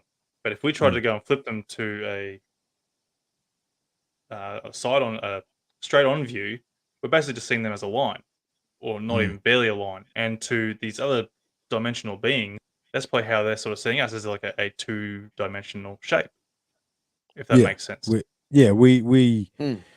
exist in a different. We would exist in a different dimension, just like they do, right? Yeah. However, I think the deeper understanding. I know this is where because we're an hour and a half in, boys. Well, we might begin to start to wrap it up. Definitely. However, I know that what me and Grub wanted to get to tonight was that in order to reach, so we're currently a mechanical technology society, fast moving into an electronic, right? We've gone analog, mechanical, electronic, okay. And as Grub was mentioning before, the new religion is science, okay? Can't question science, right? However, in order for us to reach the next level of understanding and the next level of technology, we must understand that, I think it was Carl Sagan said, the fact that science and spirituality are deemed separate does a disservice to them both, okay? Now, I fully believe that we have found UAPs in ancient ruins, right? I think that has happened. And if you believe a lot of the stories, then not all the craft we have are from the recent past. There have been some found who knows where, right? I'd imagine pyramids were involved, okay? Not necessarily the Great Pyramids, but some sort of pyramidal structure somewhere, right, in the jungle. These people that could build this stuff that we can't grasp and we can't understand and we don't know how they did it. That's the reality. I'm tens of thousands of hours into the research, and I always have to remind myself that the honest answer is we don't know. Okay. Yeah. However, whoever did build these things, whoever did have access and the understanding to do this, they understood that science and spirituality were one. That it is, and these UAPs and these UFOs that we're witnessing are a manifestation of that. It's more about what you can see and what you can't see are just as important as each other, right? And if you take quantum mechanics, for example, quantum mechanics and quantum physics is basically proving that magic is real, right? And that, I think quantum mechanics is our mechanical understanding trying to grasp this concept. Because how else do they know how do they move the way they move? How do they do what they do? And how have they been around for so long, right? Like as Grub said before, we would be the first civilization to say, oh yeah, we're the ones that discovered UFOs, when there's literally rock art and God knows what else all over the world. right? It's not a new idea, which means they've existed either on this planet or have been coming to this planet for, pick a number, right? Yeah. But whoever these beings are, whatever these beings are, and wherever they are from, they understand that science and spirituality aren't that different, you know? And I think That's right. that's where it is. This is where the occult comes in, because it's like the occult's trying to understand the unknown, and they're using alchemy and, you know, all these bits and pieces. You know, what if material science and the occult actually met, right? And we could merge these things together without the team-based bullshit that we have to deal with these days. Man, how far could we come, and how quickly could we do that? Definitely. You know? But this also makes me wonder too, like if there was this interaction with ancient civilizations and say ETs or UTs, where along the lines did they just go, we're not going to be involved with the future.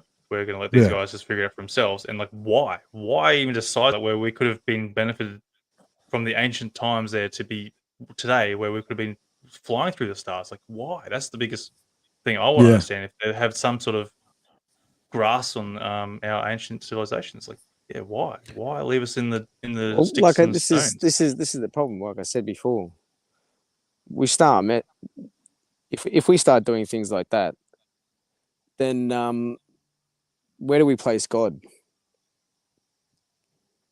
Where do we start putting these different? Yeah, but see, I mean, again, my objective mind and my personal spirituality. Frozen? Who's frozen? No, we're okay. You're right, No, Anthony? we're good. I think. Yeah, I'm good. I think. Is Anthony frozen? No, No, it's just good. me. It's just you, mate. Oh, right. No, You're playing must up be again. me. So no, see, through my spiritual understanding, I mean, if I was to pan the camera around this room, there's representations of multiple spiritual understandings, right? Whoever or whatever the God force is, right? The masculine and the feminine, the dark, the light, the balance in the universe exists regardless of whether or not we can traverse that universe, you know. But I think the material, look, it's hard not to get conspiracy minded, boys, when you say why. I think we have the tech. I think we've got the tech. I think 100%. Yeah. I think it's been, but I think I see this is from us the because thing. we're I think on dinosaur juice. You know what I mean? once you start looking at it, you start to realize that if we start using this tech, we're literally like, oh God, it's so hard to explain. Like if there is some kind of ether or something that this tech involves, right? The religious ramifications of suddenly people doing things that are described that angels are doing, and then the device looks like the description of an angel. Some of these things they're gonna be like, you can't be doing that. Yeah, you're that's the Tower of Babel. We were warned about that. If we had what our description from what our understanding of what God is and what angels are on an eclastic level, we would have attained those abilities. And to Well, them, you go, boys. Okay, that's so we the can Tower actually of Babel. You know what I mean? So It's such a deep spiritual level with people that the crossover, because we've kind of tried to burn the whole spiritual side of it, and yet religion is still there. Like when they had remote, see, if we use this tech and this tech starts to be able to show us the future and the past and allow us to be telepathic, right? If these abilities, this is just the ramification of us using them, right? Then where do demons come from? Where do angels? Where do all these other things are going to start happening to people?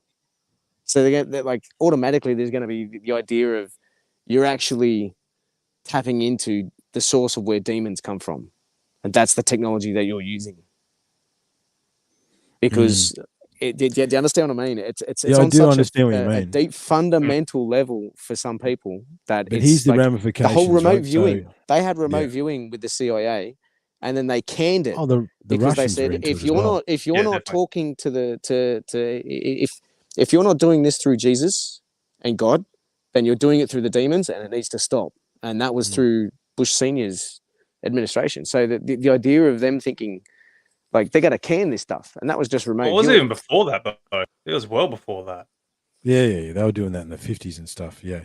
Yeah, I'm talking about like well before it with the back in the when the Romans took over the world. That's when they started going on with the religious culture. That's where anything that goes against their sort of nature, religious persecution with the demons. Yeah. No, well, and this is the funny story about. I mean, so thinking about ramifications, right? So we're trying to, because we're all open-minded individuals, we want to know, right? We're not scared. We're not afraid of the knowledge. We understand that we need it to move forward. They're not, because Grub's like, what would the ramifications be? Okay, boys, imagine a world where the Vatican Church and the Islamic faith no longer has hold or power. Right? What does the planet look like? I can't wait. Trust me, I can't wait. But I think it's a great idea. Don't get me wrong, but I mean, it's basically the mental just going to break that we destroy go through the deep people, state, Yeah. But it would destroy like the way that we even build houses today. Yeah. It would destroy the fact that I need to have a fence and this law and this everything, the entire system. And like you and me would be making our own free energy device at home and then just planting it like a plant and just living. And then out of that, I'm going to be like, well, I want to make a lathe. So I want a lathe and I'm just going to industrialize my entire little block of land and fucking it's going to blow people's minds. Everyone's going to have like nuclear reactors in their backyards and fucking experimenting with shit and it'd just be insane, They'd be zipping UFOs everywhere. It'd just be, it'd be crazy. You know what I mean? But I sort of feel like if there was no sort of influence in the past ancient civilizations of where they decided to stop interacting with us or whatever, but where would we be at today? Like, we could have been well and truly beneficial planet of our own, well-being. Would you like a couple of UTC theories as to why? Go on, enlighten me. So us, I should say. Us. So look, there's one that goes around that at some point, because there's a big gap, boys, they call it the Dark Ages, right? It's somewhere between 0 and 1500, right? There's a 400-year period in there where no one's real sure what happened, right? We say that we know, but we don't know, right? We don't know anything, to be honest. However, and there's a theory that, I mean, take the hobbits, right? Take the story of the hobbits, the elves, the dwarves, the humans, the orcs, the blah, blah, blah, blah. A version of that is, let's pretend for a second where a version of that is real, okay? And, maybe it was the time of man, okay? Or maybe, look, I tend to think, knowing human nature, in the not too distant past, I think more recent than we understand, we did have access to magic. We did understand the ether. We did have access to this technology or this understanding, I suppose, is probably a better way to put it. And we probably messed it up. You know what I mean? We probably used it for negative. Yeah, 100% agree. I was going to say this. Yeah. Yeah, we abused the power of magic, and it was taken from us. And by ourselves, probably by ourselves, or a version. By a version of ourselves. Fuck it up. Yeah, by a version of ourselves, right? And we were downgraded, and we're fighting our way back to that understanding. Because objectively, all the spiritual practices, the telekinesis, the telepathy, the remote viewing, all that sort of stuff, to those with an open mind, it totally makes sense that we can do that. I mean, I've astral traveled in my dreams. I've done that a few times, right? This stuff is there. It's real, right? I did an astral traveling course where through exercises, I actually, made my etherical body, I saw my etherical body raise out of my physical body, right? Yeah, I think you've done this too, haven't you, Grub? Tapes. Yeah. Yeah, you can use sound, just use sound, pulse, and all these different methods. And you can separate. Imagine Otis T. Carr or Tesla or Steinmetz that worked this stuff out. They were the guys that invented all the idea that we teach with electronics today. This is over 100 years ago, right? So this is like the person that invented the volt, who figured it out and measured it, said the 1 volt equals 1 electron. That's what we know it is today. 1 volt equals 1 particle. And yet when he described it, you look at his books and he says that 1 volt is 1 rate of induction upon the ether. So it was a wavelength upon the ether. So from the very beginning of the very first people that discovered this stuff, they were snuffed out. The technology was taken, but the ideas and the actual, like, we can describe it and the numbers can count it, but their understanding of where it came from, and what it was, they left something out. entirely different. Entirely Yeah. different. Like they, yeah. I mean, so it's there is some type of cover up in a way, Definitely. but I believe that these, like Nikola Tesla had these coils that I've seen replicated today with this new understanding that actually creates a feminine healing energy, a masculine logical energy, and then if you go too high, you actually start causing sickness to people. An electrical sickness. It's not cancer. It's not radiation. It is an effect of radiation, but it's a direct cause of it's you. the You energies have in the sent room. you've sent a frequency through your body that's starting to separate. You're starting to separate the insides of your body. That's what's going on. Yeah. That's gnarly as fuck. Yeah, you're but I starting mean, to separate One way to yourself. go. the whole idea of that and the understanding of where that comes from Pythagoras and the Pythagoreans. So this is known, understood to a level that the ancient Greeks understood this. And not only did they understand it, but they've even got the words Sumerians that don't even translate to today. You need to have a whole book to be able to translate that word. And the Sumerians understood So it prior to them, right? It's old tech. It's 3,000 years ago, right? They knew.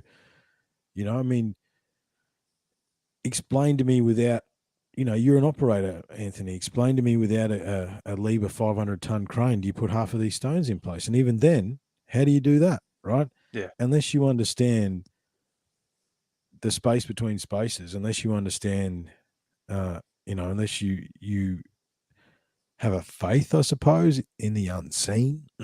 Is it a faith or is it an understanding? Knowing. No, it's a knowing because you can prove it with an experiment. And they proved it with the pyramids and Baalbek. They'd sit there staring at us in the face, saying, "This is what we did. Now replicate it." Yeah, fix it. Yeah. But I think this technology, man, definitely. Well, boys, we're going to come to the end of the show there. I've got one question here to go and sort of see what we can try and get out of this one, maybe. Now, everyone's sort of going against the Americans here with the freedom of information, going against the US government with regards to UFOs, UAPs. So what if we can somehow kind of encourage the world to sort of start attacking the Vaticans, anywhere that's got some sort of real deep state sort of information in regards to ancient civilizations, technologies, anything like that? If we get the world to sort of like back us and then try and start, harassing these governments, I don't know, whatever you want to call them, start, getting the information out of them. There's got to be some sort of point there where we can get to break them and go, look, tell us the truth, give us the truth, we deserve it. I think me and Triff were talking earlier, just before we came on air, and I think it's already being released. I mean, I think if you look hard enough on YouTube or on just social media, that you will find people that are doing this. Like I just said before, there's these people that figured out Nikola Tesla's original understanding of electricity, and they're applying it, and they're actually getting results.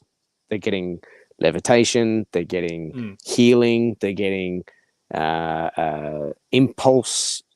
What do you call it? Impulse technology. So it's like you use impulse upon the ether to actually move a craft. Yeah. So some of these things and the understanding of field theory and field mechanics is the next level, because quite literally it is the fourth dimension of any 3D object is the field geometry and what they're doing. And what I'm getting at is all this stuff that's stuck in a vault underground somewhere. We need that shit released. That stuff needs to start coming out to the public. No. I'm not talking about talking about like the people on YouTube or stuff like that. I'm talking about like the people who are in this power needs It needs to to be be held accountable, physically released. and It they have needs to to be bring it physically forward released. to us. So there's to two. actually be more There's believable. they're not going to. They're not No, going to. But that's where we need to they- attack them. yeah. So okay. yeah, So a few. yeah. So what Grub's saying, what the discussion myself and Grub had before we come on the mic was the fact that how's it me and Grub, two random dudes in Australia, and what's fascinating. So me and Grub are down this UAP magnetic energy rabbit hole. Angus next door, who helps out with the podcast, is researching fusion technology all by himself. Right? He didn't talk to me or Grub. We didn't know anything about that. But within a 50-meter radius, everybody is researching alternative energy technology. I think from an esoteric and occult point of view, this information is being released from the ether and given to those who can understand it so they can apply it, right? And I think that's what Grub's saying. It is being released. However, The problem is it's for the ears to hear. Yeah. You got to have, number one, you got to have the ears to listen, right? And the eyes to see, and the eyes to see, the ears to listen, and the mind to grasp the concept. Because I mean, we spoke about earlier what would happen if we truly knew that we weren't alone, and you know what I mean. And I know we can't talk about Fight Club. The first rule of Fight Club is you don't talk about Fight Club, right? However, we were shown over the last 2 years that we're still very easily led. Still very easily manipulated, still very easily, fear, control, divide and conquer are still very successful mechanisms. And we need one of two things, Anthony, for that to happen, right? We need an undeniable genuine extraterrestrial experience to happen outside of anyone releasing documents telling us that they happen, right? So it just needs to happen in the sky. It needs to be seen by millions and millions of people and be undeniable, right? That would cause a great awakening, okay? That's an external influence. The second one that we need, and we probably needed it over the last couple of years a little bit more, is an internal influence, right? This is because the thing is, if we as humans can grasp the fact that science and spirituality are one, that the dark and light are one, that everything's the same and it's all the same, then we can reach the God self, right? We can reach that state where we understand that there's no politician, businessman, world leader, elite person who's not a human being, right?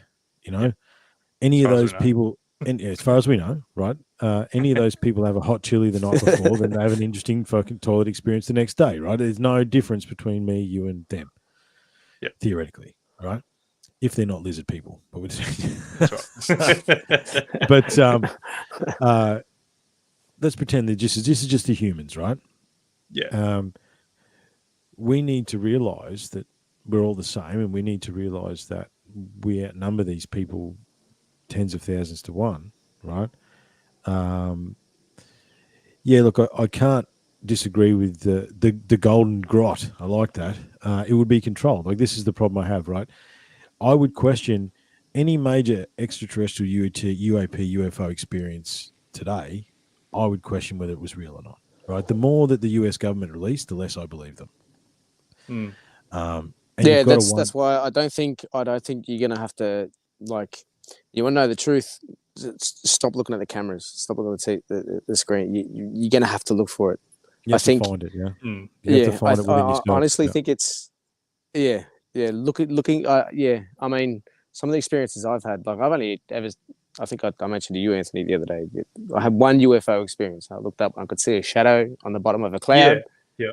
That was wicked high, and it was in the middle of the day, and it was traveling pretty quickly, but the cloud was easy, like straight. It was way up there. So to cast the shadow that big, to hold a 5-cent piece up to your eye like a penny, and be that size in a cloud, that's that blew me away. But besides from that, the more I don't know, more esoteric stuff that I've experienced is where I'm coming from on this side. So I mean, I get I've had some weird experiences in the bush and shit, and I'm thinking, well, now when I hear stories about them now, about Yowies or Bigfoot or entities in the forest or whatever, that they're almost using the same tech. they're somehow it's the same teleporting in thing. and out of existence, and they're doing the same thing. And I'm thinking, if that's the case, then what? And then there's this a whole occult thing throughout all of civilization, hiding something from the people because they just can't. Even cavemen couldn't even handle it. They had to just keep it to the shaman, and he can stay well away from the village so we can do our own thing, and he can come and tell us when the world's going to end and what we have to do. Yeah. But he's out there talking to entities and dealing with ships and all this crazy shit, comes in and goes, right, you all got to move now because there's going to be a UFO landing or whatever. You know what I mean? And people even back then rejected it. They're like, that's too creepy. You can stay the fuck away from us and just tell us when you need it. You know? And I think the key is, boys, is that the answer to anything, you know, you have all the answers, man. You know, here, and here. You know what I mean? The head, the heart, the gut, right? They're all the answers, everything you're looking for within you. And if we can see past the fear and control and divide and conquer, and see that, then we would know that we are worthy, right? However, you know, I wrote a poem a little while ago, and there's a stanza in there that sort of reminds what we're talking about, right? And it sort of went like this. It went, yes, the dark is right. And it was sort of to do with the last few years and the times that we're in. And it was, yes, the dark is rising. However, the light must rise to meet it.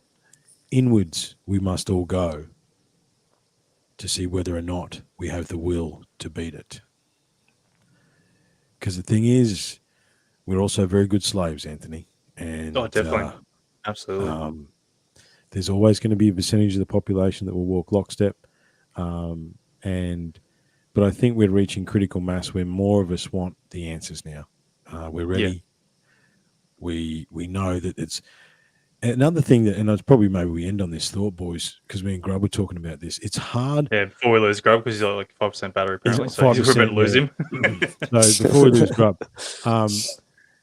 me and Grub were talking about the fact that it's really hard and it's very difficult to grasp the fact that pretty much everything you've ever been told or taught is bullshit. And people don't like that, and they find it difficult to understand. However, that is the reality, right? And that's difficult to understand, but it's something that we must grasp and let go of misconceptions, preconceptions, understandings, perceptions of basically everything. But you can't get to the point where you're willing to do that unless you let go of that. Everything. Right? That's scary. That's scary, man. Everything. It is. It's scary, man. Like I remember the day I was in Edward Street in Brisbane City, right? I was in Edward Street, Brisbane City, just got off the train and walking to work, right? Had an existential experience when I realized that no one knew anything. Right? No one really knows anything, boys. I don't, you don't. Like, you know, all the knowledge that we talked about today isn't even a pixel in the screens that we're looking at. Right? That's the reality.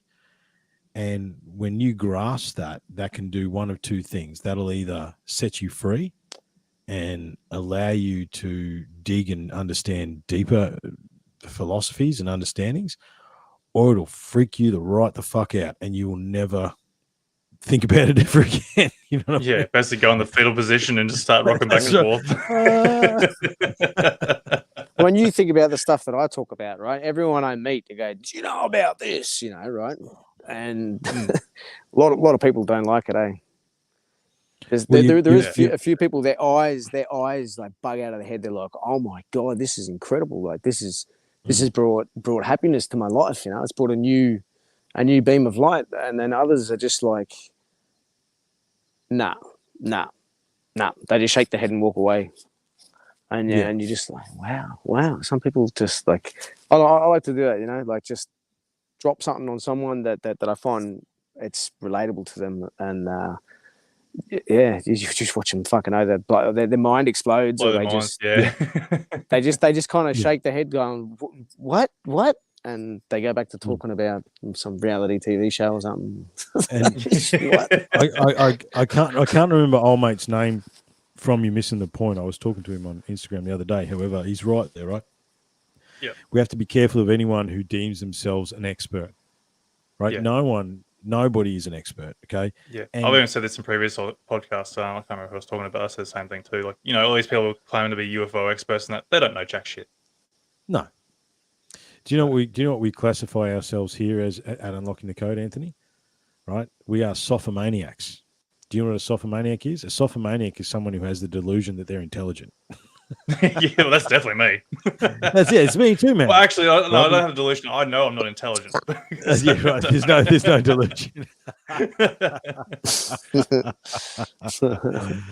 But if you, any time that you find yourself, rubbing your nails, how good am I? You should question what's going on, because no one knows, right? And and again, that's a blessing and a curse, because if you know that no one knows, that means you don't know either. So what are you even talking about? You know what I mean? Yeah. No. It's good to see that more. Like there's literally, I reckon there's billions of people around the world now that are coming to this conclusion. And if they had the chance, they'd be on here talking to us now too. Like it's getting that profound. Like the other thing is, I ask people about odd experiences like shadow beings, or have you had sleep paralysis or something? All these different things. And probably 95% of the people I talk to turn around and go, or at least the next day they come around and go, you know what? There was this one experience, and it's literally 95% of the people turn around and say, yeah. So they're primed. Everyone's ready. Sorry, there's a big plane coming over. It's a bit noisy. You're right, man. I know it'd be surprising for you guys to hear, but like I haven't had any spiritual experiences, nothing of that nature to go and sort of be on board with that sort of spectrum. But like it makes you wonder why I do this show. But if I haven't really had any great, not even that, mate. I don't even get on that. But Well, the thing is, Anthony, right? So the way I look at it, man, is that we all have skill sets. Okay. I do have a belief that a lot of us that are here this time around have been here before, and we know each other from before too, right? I mean, if you think about us three, you think about some of the connections that we're making globally. A lot of these people, when you talk to them, it's like your old mates, right? But shout out to General Lee. Yeah, General Lee's the man who's joined most of us together. He's a good man. However, like when I first talked to Lee, mate, we it's like we picked up on a conversation that, that we started, who knows, 100 to 2,000 years ago. Last time I talked to Lee, and I just haven't seen him for a while. You know what I mean? That's right. And that's nice what it's like. Yeah. Good to see you again, man. And I get the same with Grub. I get the same with you, Anthony, right? And I think we all have different skill sets. We all have different understandings. What I like about what you do, Anthony, in the main part of your podcast, is you're very neutral. You are a knowledge seeker of the highest order, and you've said yourself you're not even really sure why you do it. You're just curious, right? And the calm nature that you allow people to have to do that.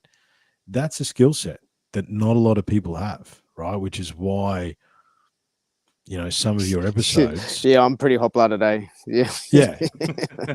You've got to be calm. Bit Irish. Yeah. You may or may not be known, Grub, for getting off on a bit of a tangent, mate. But so I wouldn't question that, Anthony. What I would question is yourself, mate, right? Question yourself. It's like, where are you at on your personal spiritual journey, right? Have you I ask that myself quite often. I have, and honestly, I've got no idea. I've got no idea to even know where to even try and figure out where I'm at on that kind of spectrum. I'm like it's like I hit a brick wall. It's like I want to keep pushing through to go and trying to break through and experience these things for myself, that everyone seems to keep claiming that these things are real in existence. It's like, I want to know for myself firsthand. Like, I'm scared of the whole fucking topic, but it's because it's against our nature. Did you not just answer your own question? That's gonna. You just answered your own question, right? If there's a fear there, right? It won't work. It won't work, right? If you that's wouldn't the call whole point it a of free fear. will. It's more like a how would you explain it? Not really like a fear, but it's like a Anxiety. How far would you go beyond to say that you actually lose yourself in that sort of concept? That's where I'm more fearful of. Okay, so it's control. So it's control, right? You I don't guess want to sanity. lose control. The actual, that's right. Yeah. You don't want to lose control of your faculties. Yeah. You don't want to. Look, man, I don't want to lose my objective abilities. Yes, there it is, right? Mm. But again, in a roundabout way, it's sort of like here at Unlocking the Code, right? When I discovered the triptych, and I need to do an episode on the triptych with you boys, or I've got a whole slideshow presentation to do with it, along with everything else. The triptych, the ether, magnets, somewhere in there is literally all the answers we actually will ever need, right? And I was like this. It was like this time last year that the triptych came into my existence, and I'm like, oh my god, we've unlocked the code. That's it. We're done. We've unlocked the code. And then we released the triptych episode. There's an episode called Triptych Echoes. It is one of the most unpopular episodes of all time, right? So it's like, because no one knows what it means. No one understands it. Because the most profound things that you'll ever hear, the most profound experiences you've ever had are the simplest, right? They truly are. They represent Mother Nature. But you've got to let go, man. Well, this side of the ether, they represent. You've got it. In any of these, if I think about that DMT experience, right? I was at the end of my rope. I was nearly at the end of a rope. I'm not ashamed to say that. I'm not joking about that, right? That's where I was at. I was in the darkest of darkest holes. I had nothing that I could perceive, right? And, I don't have any sisters, but a sister, if I had one, this was her. I went back down to Ballarat, where I'm from, and I went to see her, and she's like, hey, do you want to try something? And I'm like, I will try anything. I was ready to surrender and let go, right? And the only reason that situation or that experience was so profound is because I did let go, and I think objective three-dimensional control is the thing that holds us back, Anthony, right? It's a bit the thing for you too, man, is you spend your life as an operator. You are literally in control of something all the time. You know what I mean? Yeah. So yeah, just let go of the controls on the dozer, mate. She'll be right. A while ago. Yeah. See you later. I'm off Don't to worry a about different it. spectrum. Just trust the ether, man. The ether will guide you. No, that's not how it works, right?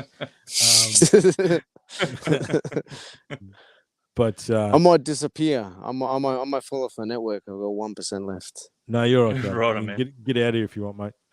Mate, thanks very much for coming on. That was a lot better. Yeah, it's good. I'll give a shout out for you, and also people know where to find you if you do drop out, mate. So yeah, no, we appreciate that. But yeah, man. Yeah, that's right. Well, I hope I leave you on your journey. All right, bud. Thank you. Cheers, mate. We'll get you back on again soon. I might disappear. Thanks, mate. Take care, Bruce. Watch out for those. Take care, Wolf. Yeah, I've got to put him to bed again. Hang on. He's picked up the neighbours again. Sassy. So hey. All right, boys. See you later. See you, mate. See you, mate. So I just want to touch on again, going on, I don't want to lose my objectiveness because, going through social media, and that, social media is a great thing. It's everyone there. We get a bit of an idea of what is out there, what's been hidden, and things are being released. But there's a lot of discredit when it comes to ancient civilizations or even UFOs or paranormal sort of aspects there. People put up fake shit or people trying to post stuff that they don't understand. And I think there's deliberate misinformation as well that you got to deal with. Absolutely. And to me, I'm burnt out from it all, I think. And it burns my piss to say how much crap that people don't understand is what's going on. And that's where I'm sort of afraid of losing my objective side of things, that I'll start believing that their crap is real. Because if I experience something on that sort of level where it just blows my absolute whole reality, even though I understand it's already there and I realize it's there and I understand that, but having the experience there for myself, I feel like that will just, I don't know, put me behind, over that fence line, if that makes sense. So I remember, so I've been doing this 6-7 years now, right? So I found myself tied to a couple of particular theories, and I identified them as objective truth in my mind. Okay. And then I found myself defending those theories irrationally one day, right? Where someone actually did provide me with a reasonable, what am I trying to say? You know what I mean? A reasonable explanation for a different theory, right? That didn't suit my narrative. And, that's the other problem. Right. And I started fighting it irrationally. And I'm like, hang on a minute. Stop. It was a big learning for me, this, right? And I think you don't lose your objective. I think being objective is very important, right? Like, as you saw here tonight, I didn't say, oh, look, pretty Eka stones with carvings. No. How did they carve them? What did they carve them with? Blah, blah, blah, right? You letting go and understanding and grasping that there is something not there that is real, that is there, that is not, that we can't see, right? And releasing yourself into that. Number one, spirituality is an incredibly personal thing, Anthony. I could not tell you what my personal spirituality is. And I would deem that, and like when you said to me, I've got no idea what my spirituality is, you're on the right track. The fact that you've got no idea means you're on the right track. Okay. However, you need to, in your own personal space, right? Do you drive in, drive out of your FIFO? Yeah, driving. Drive in, drive out. But do you drive and stay, or do you drive home every day? Drive and stay. Okay. So you're afforded X amount of nights, right? Doing your drive in, drive out. Okay. I would maybe think about doing and look, I'll be honest, man, I found I had some really profound experiences doing this, right? So instead of the old, and I did 16 years, I know, right? Get back from the mine, go and get a feed, few beers, watch a bit of telly, crash out, right? That's the role, right? That's the routine, more beers on a Friday night. You know what I mean? Yeah. I know the routine. Been there, done that, got the t-shirt, right? So instead of doing that, you actually afforded a personal space in the middle of nowhere for X amount of percentage period of time that you are out there. That's the reality, right? So you could, and I've done, I did this, right? I used to go and take photos in WA. I could show you some. They're amazing photos. But I would walk in the bush outside the mine site for an hour before, as the sun went down. And I would just walk and be quiet and take photos and just be one. And the photography is amazing, right? Because I was one with the moment. I was in that landscape. And because if I was to describe something about my spirituality, is that I have those spiritual experiences when I'm in the middle of nowhere, when I'm in the bush, right? And when I can actually quiet myself and quiet my mind enough to be one with those elements and be one with that space, right? Now, you have a prime opportunity to do that. Now, you should be scared, right? There should be anxiety. There should be fear. There should be discomfort. Because if there wasn't, you're not going to learn, right? That's right. And it's an incredibly personal journey. So maybe, and the thing is, follow your instincts, right? I just told you what I did. I was and it was a mental health thing. It was all this sort of stuff, but it was also getting away from the beer, food shit as well, right? Just breaking that cycle because it's not good for you. And you know that objectively. However, it's part of the life out there, right? But you can choose another path and you can think about things from a different way. Because, I mean, I see, I've heard you on your show a number of times, right? And I've praised you myself. I like your show. I love your show. Been listening to quite a few episodes lately. Because there's so many podcasts, right? I sort of go and listen to a few and then I come back and go back, you know what I mean? Yeah. And the way you do your podcast, especially with these guests that are pretty nervous and telling a story, right?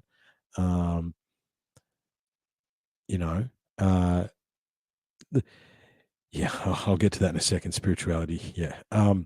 However, yeah, personally cautious of spirituality and gravitate towards faith. Yeah, faith in self.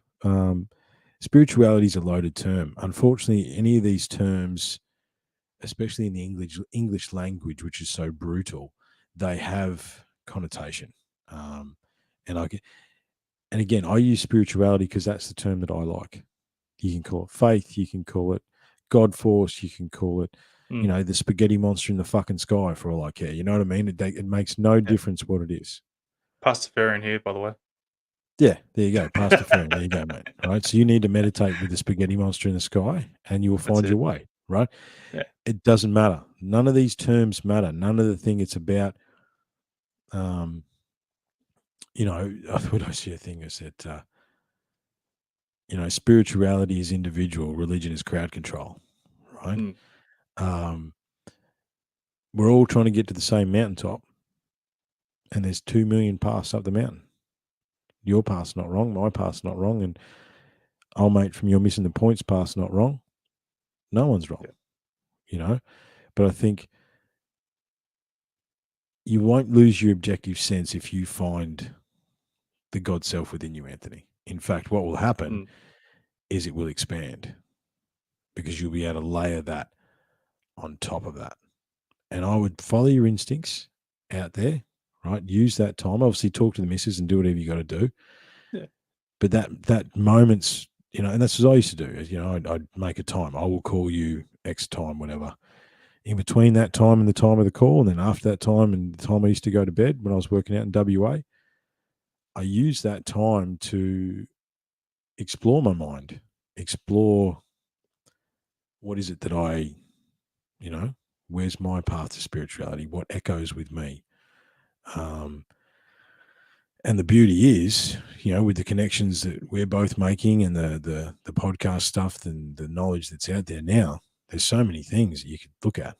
But you're right to be scared, you're right to be fearful. However, it'll be, and it's not going to be some grand experience. It mightn't be, mate. It might be one little thing here. It might be one little thing there. It might be, you might already be experiencing it already and you don't even know. But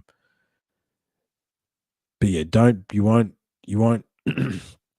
grasping spirituality or whatever that term you want to be, Pastafarian religion, is not going to wreck your objective. In fact, it might make you question even more. Oh, definitely. Yeah, no, I definitely understand that part. I think it's more to the point too, like and get off and give yourself 1 day off a week of the page of the the constant investigations. You know what I mean? Like, you got to, if you don't have a mental break with that stuff, it'll send you around the twist, right? Because I think people want to believe so much that they and you can't blame them. They're looking for something else, man. They know that religion has lost its power. Science is, the speed of science equals the speed of money and all that sort of stuff, right? So we know that all the things objectively, it's difficult for even the most layman term person to not see that everything's bullshit, but it's the level with which everything's bullshit. So it's tough, man. Like I've had some over the years, dude. Not as much as you because you've chosen a specific field, but I've had some people over the years get in touch with me with some insane ideas, right? Insane. However, what I did, I think there's a diplomatic way to deal with this stuff too, Anthony, right? You don't have to, and this goes back to sort of leadership management stuff as well that I used to apply back in the day. And it's like, you're in the mining game, right? I love you boys, but you guys are the epitome of not real bright but can lift heavy things. You know what I mean? Like, yeah. Right. And the boys I'm talking about when I said to you, some people have said some stupid stuff to me over the years, right? And instead of me going, that is the stupidest fucking thing I've ever heard in my life, mate, go away, right? You don't say that. You say, listen, man, I appreciate your input, or be as gentle or as diplomatic as you can. Yeah, definitely. Because the other thing is too, is a broken clock is right twice a day, Anthony. Right? So you can't dismiss everything. I work on the what if 1% is true, right? Because I looked at a few of the videos and stuff. Because I've been listening to your podcast, I've been trolling the page and just seeing what's going on the page. And, you know, I can see the comments and all that sort of stuff. And it's intense. I know why you'd be stressed out about it, right? Yeah. I wouldn't say I'm stressed out about it. It's just more, it burns me out.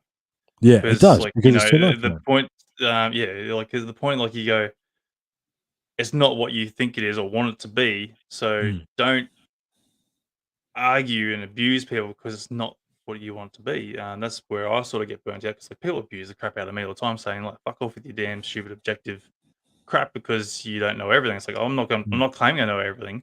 It's more the fact that I'm explaining to you something that it is what this is with the evidence there to try and help back that up, and they still don't want to believe it. And like I'm not again, like I'm not trying to discredit or disprove anyone's genuine experiences of what they've had, but there's some people just are too open-minded on that aspect, and that's where I was sort of like more saying, "Oh," because Yeah, but it comes down to a psychological point of view as well, where some people Yeah. will believe everything is a and that's where I'm absolutely. sort of more. It's a psychological profile, right? There's Grub's Yeah. back to excuse his messaging. Yeah, but fully no, heading, Grub. look, I think you're like a celeb now. Let me put this to you, Anthony. So what if it is unrealistic for you to expect that every time you have disproven a thing that you were right 100% of the time, right? So I work on here at UTC is I don't think about, is 90% true. I work on what if 1% is true, right? Yeah. So for every video that you've disproven, what if 1% is true, right? What if 1% That's right. wasn't what you thought it was, and it actually was a genuine experience? And then the other question would go into what, the other question you might want to go into as well with that personally is the experience of thinking you saw something, does that still have the same alchemical reaction that a true experience has? You know what I mean? Which is why these people are so adamant, right? They believe that they saw it and they believe that it happened. So what else is there? Now, look, I'm not talking about the ones that are Venus or a helicopter or, you know what I mean? Yeah. There's stuff that's... Well, that's right, yeah. Something that actually defies the logic. But I would, I think I always look at through a lens of I could be wrong. Yeah, right? absolutely. I Like again, like I'm not just like when the things that I sort of will comment on is the things that I know are definitely misidentified. But the thing that sort of grinds me a little bit too is when someone goes and tries to take a video of something that's in the sky, like a star or it's like a little light in the sky, and they try and claim it as something. The problem is here is you just got a little light in the sky. It's pixelated. The camera's going out of focus. It's not getting any details whatsoever. People It are trying didn't to go, "Oh move. yeah, It it's didn't definitely bounce a UFO," around. and it doesn't move. It doesn't do shit. There's nothing there in that video or footage to justify what you're trying to explain Yeah, I and know to the what one. you think it might believe it. Yeah, so Is this a recent and video? Because I saw one of them. There's this exactly that. there's a few of them. I was just like, I'm on all these different UFO sort of pages, and then there's just so much crap in. Anyway. But And again, like the thing is, it's not giving any credibility to say what they are experiencing is the real deal to claim it as an ET craft or everything of that concept. Here's another. Okay, so let's switch it up. We're talking about personal spirituality, personal philosophy here. Okay, we could switch it up a little bit, and I could say to you, if you regulate the time and you show discipline in the time that you spend on those pages, just as a matter of mental health, okay. Old mate's here. You need to pull your head out of the hole every now and again, or you will suffocate, right? And he's totally right. Okay. Yeah, no, which I have done a lot now. I'm barely on the pages now, going through. Yeah. The only time I was on the shitter, and that's probably the only time I look at it on my phone, to be honest. Yeah, good. You got to unplug, man. Like I don't post half as much on social media anymore because it didn't make much of a difference anyway, and I sort of felt it was a bit wanky as well. But personal philosophy, right? So you got to think about, and here's one that's easy to say, that very difficult to implement. So you're going to allow. So did you have a bad day, or did you have a bad 10 or 20 minutes where you allowed the energy of that to influence the rest of your day? That's exactly that part. That 10 minutes. Yeah. Who's running this shit? Is it you? You know what I mean? Like, this is, you got to think about it like that as well. Yeah. And you can't the other one to this, there's two, it's like you can't out crazy either, Anthony. Right? That's If you're trying to if you're not a crazy person and you're trying to out crazy a crazy person, you will never reach the level of crazy that they're at. And in this twisted world, there's a lot of people that are not well in the head, mate. Yeah, us included, probably. Definitely. No, yeah, look, I'm definitely one of those people. Well, I think the thing is, mate, if you think you're crazy, then you're not, because crazy people don't think they're crazy, whereas we both think that we're crazy. So we're okay. Well, at least we think we're okay. Exactly. No, we think we're crazy, which makes us okay, because doesn't mean we're not crazy though. Yeah, that's right. But I think there's some ideas, man, because like you've been doing a lot of this stuff, and you can join this stuff together, right? What's he saying there? The mind has to navigate just like the ancients navigated the seas. Exactly. Yeah, and there's too many storms out there to get washed away into. Yeah, that's right. I mean, it's it's challenge for sure. It is a challenge, man. It is a existence is a challenge, Anthony. This is what this is one of the things, and I might wrap it up myself, mate. But yeah, we definitely moved on 2.5 hours. Oh, now. it doesn't matter, man. It's fine. The conversation goes where it goes. It's good. I had a good time. However, I'm up, that's for sure. But what I like to say, right? So the human experience. Okay, so two hands, yeah. So on one hand, you are a drop in the ocean. The ocean forgot about, Anthony. That is how insignificant you are. You are literally nothing. A speck of dust on a speck of dust on a speck of dust on the eyelash of the universe, right? You are nothing, right? On the other hand, you are the most powerful creator and manifester that has ever existed as far as we understand it, right? And how do I know that? Look around you, right? Look at the work you do every day with the machinery. How much dirt do you move and all this sort of stuff? You know, obviously we are. And the crazy part is you've got to exist in between those two things. You need to understand that you're nothing, but you are God, I am God, we are God, right? And that's the trick, man. And you got to find where you are in that middle bit. And the other thing I wanted to say to you too, because it's echoed, it's like this thing in my head, like going, tell Anthony about the 5 rings, right? So I'll finish with this. So there's a book called The Book of 5 Rings by Miyamoto Musashi. And we all love a samurai, right? We all love the idea of the samurai warrior. And what we don't understand about the true samurai back in the day is that before you could pick up your sword, right, you had to pass through what is called the 5 rings. Okay. Now, before you could master the sword, you would have to master the lover, the artist, the healer, and the father, right? And then, and only then, once you had mastered those 4, could you pick up the sword. Okay. In this modern world, we want to go straight to the sword, right? We want to be the warrior.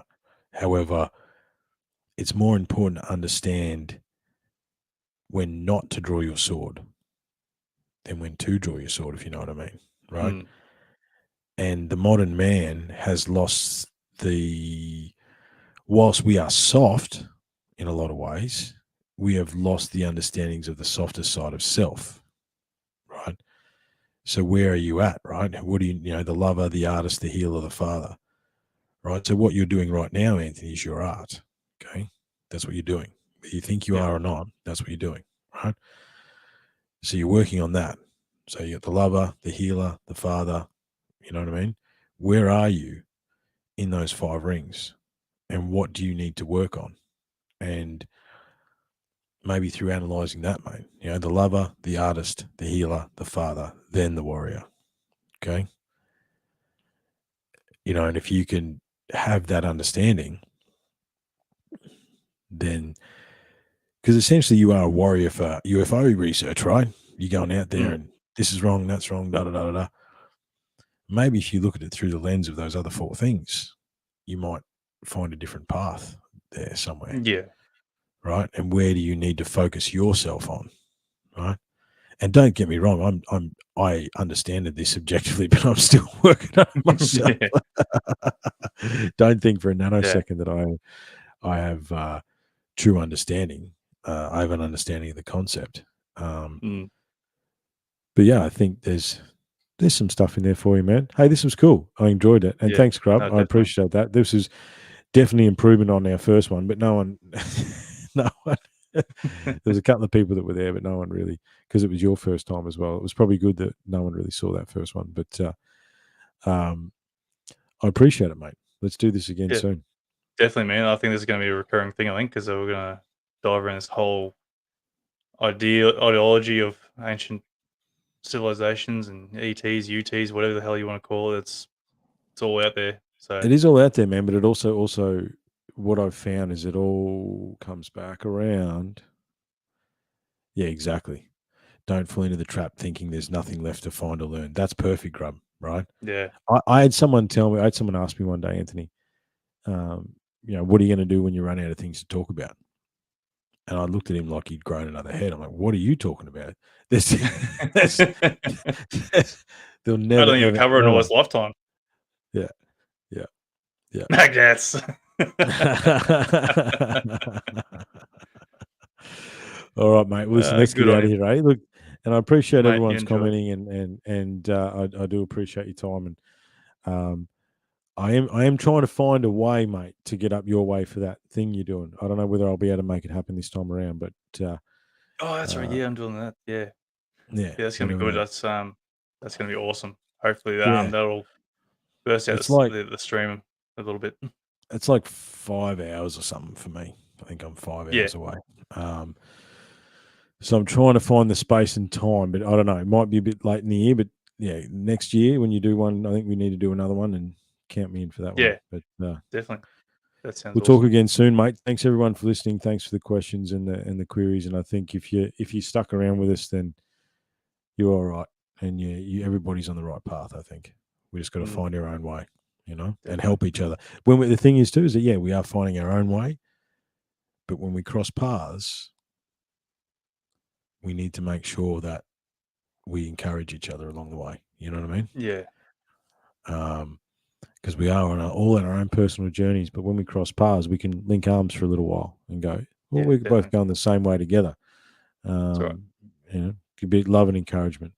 Best part about it is everyone's all open to each other's opinions. You know, there's no wrong opinion really, and so that's the best part. You know, it's and it all works well and it all entwines, and you know, it brings an idea to something that might not have been thought about. You know, that's the thing. That's the whole idea behind this whole thing that we do. And I'm Southeast Queensland, and Anthony's in the middle of fucking nowhere, Queensland. Yeah, pretty much. Central Queensland for me. The joys of it. Yeah. All right, mate. Thank you very much again, mate. Give yourself a blog there before you go. So Unlocking the Code. Unlocking the Code can be found on Facebook, Instagram, Twitter. I don't engage massively with social media, but I'm trying to find a balance with that, a bit like yourself, mate. Where's the happy medium there? But please give us a follow, give us a like. Podcast is on YouTube, but it's mainly audio. I think I've got about 40 videos in the backlog, trying to figure out how to edit them, and that's not for now. But yeah, all the podcast apps nearing in on episode 200, Anthony, which is pretty crazy. Well done, mate. So yeah, it's there's an old-fashioned rant this week that I was going to release tonight, but I think I'll do it tomorrow. I'm a bit tired. I think I need to go to bed. But there's an old-fashioned rant about the last little while this week with Loomis out of Hawaii, top bloke Loomis, and yeah, plenty of cool stuff coming. Grant Levac, got another guy coming on talking about self-sabotage and stuff out of Bermuda, mate, which will be interesting towards the end of the month. Yeah, towards the end of the month. that was hard to set up timing wise. But yeah, it's awesome. I'm loving it. I love the opportunity, and I appreciate the opportunity, and appreciate everyone listening, and thanks for being open to questions and understandings. I think it's very cool. Yeah, no, that's awesome, mate. Thank you very much again. And we'll definitely go and organise this again soon down the track there. And yeah, I think this will become a common thing, I think. Yeah, that'd be awesome, man. Look after yourself, Anthony. Cheers, mate. You too, mate. Enjoy it. Talk to you soon. See you, mate. All right, let's see. I'll get this thing in there, that one there, and then go like that. Hey, look, that works. Look, guys, thanks very much for joining in.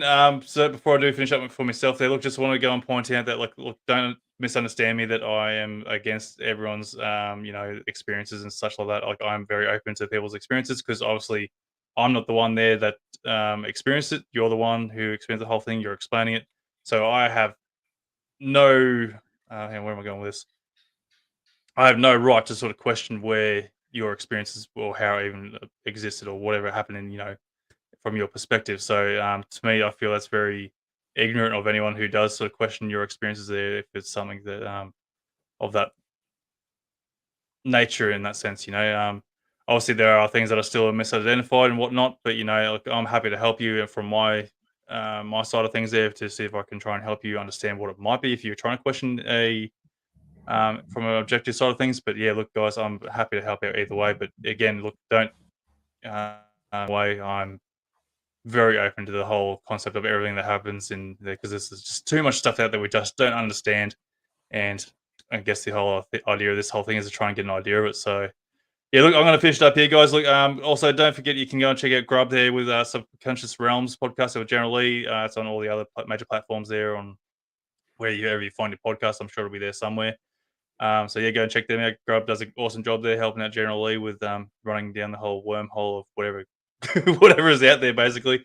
Pretty much what we were just covering tonight. So look, also guys, don't forget, check out the Facebook page there. I do have a giveaway happening at the moment there with George Simpson's there with the Fred Valentich case there, trying to figure out something that's happened there in regards to a farmer seeing a craft with a light aircraft attached to it. It's a bit of a weird concept, but go check out that episode there with George Simpson and the Valentich case. But so you also get in on that giveaway there because they're trying to share it out. They're trying to track down this farmer and get an idea of what's actually happened with this whole thing.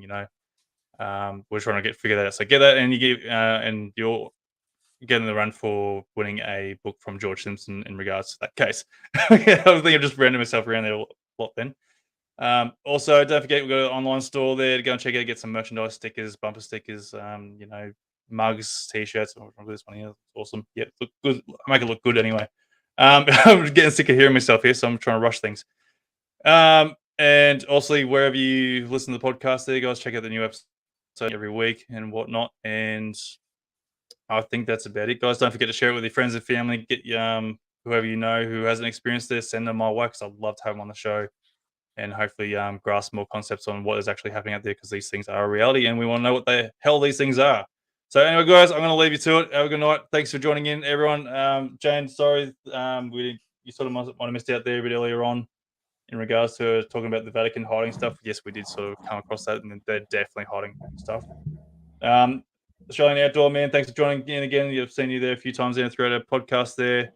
And Leanne Becker, g'day. I'm still here. I'm still here, mate. General Lee's just bloody checking in. I know. How's that? He's just checking now. I sent him a link there earlier, thinking he's going to come in there and join us in, and now he wants to come in there as we're ending the show. We've been out for 3 hours. We've been out for 3 hours, General. Leave us alone.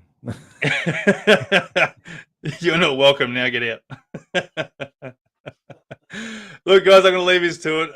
Yeah, go. Look, I've already given you a bloody blog there, General Lee, so you're not getting another one, buggy. Talk to you soon, guys. Enjoy. Have a good one. See you in the next one. See ya. Done. Yeah, we're out. No, it says we're still live. Oh, hang on.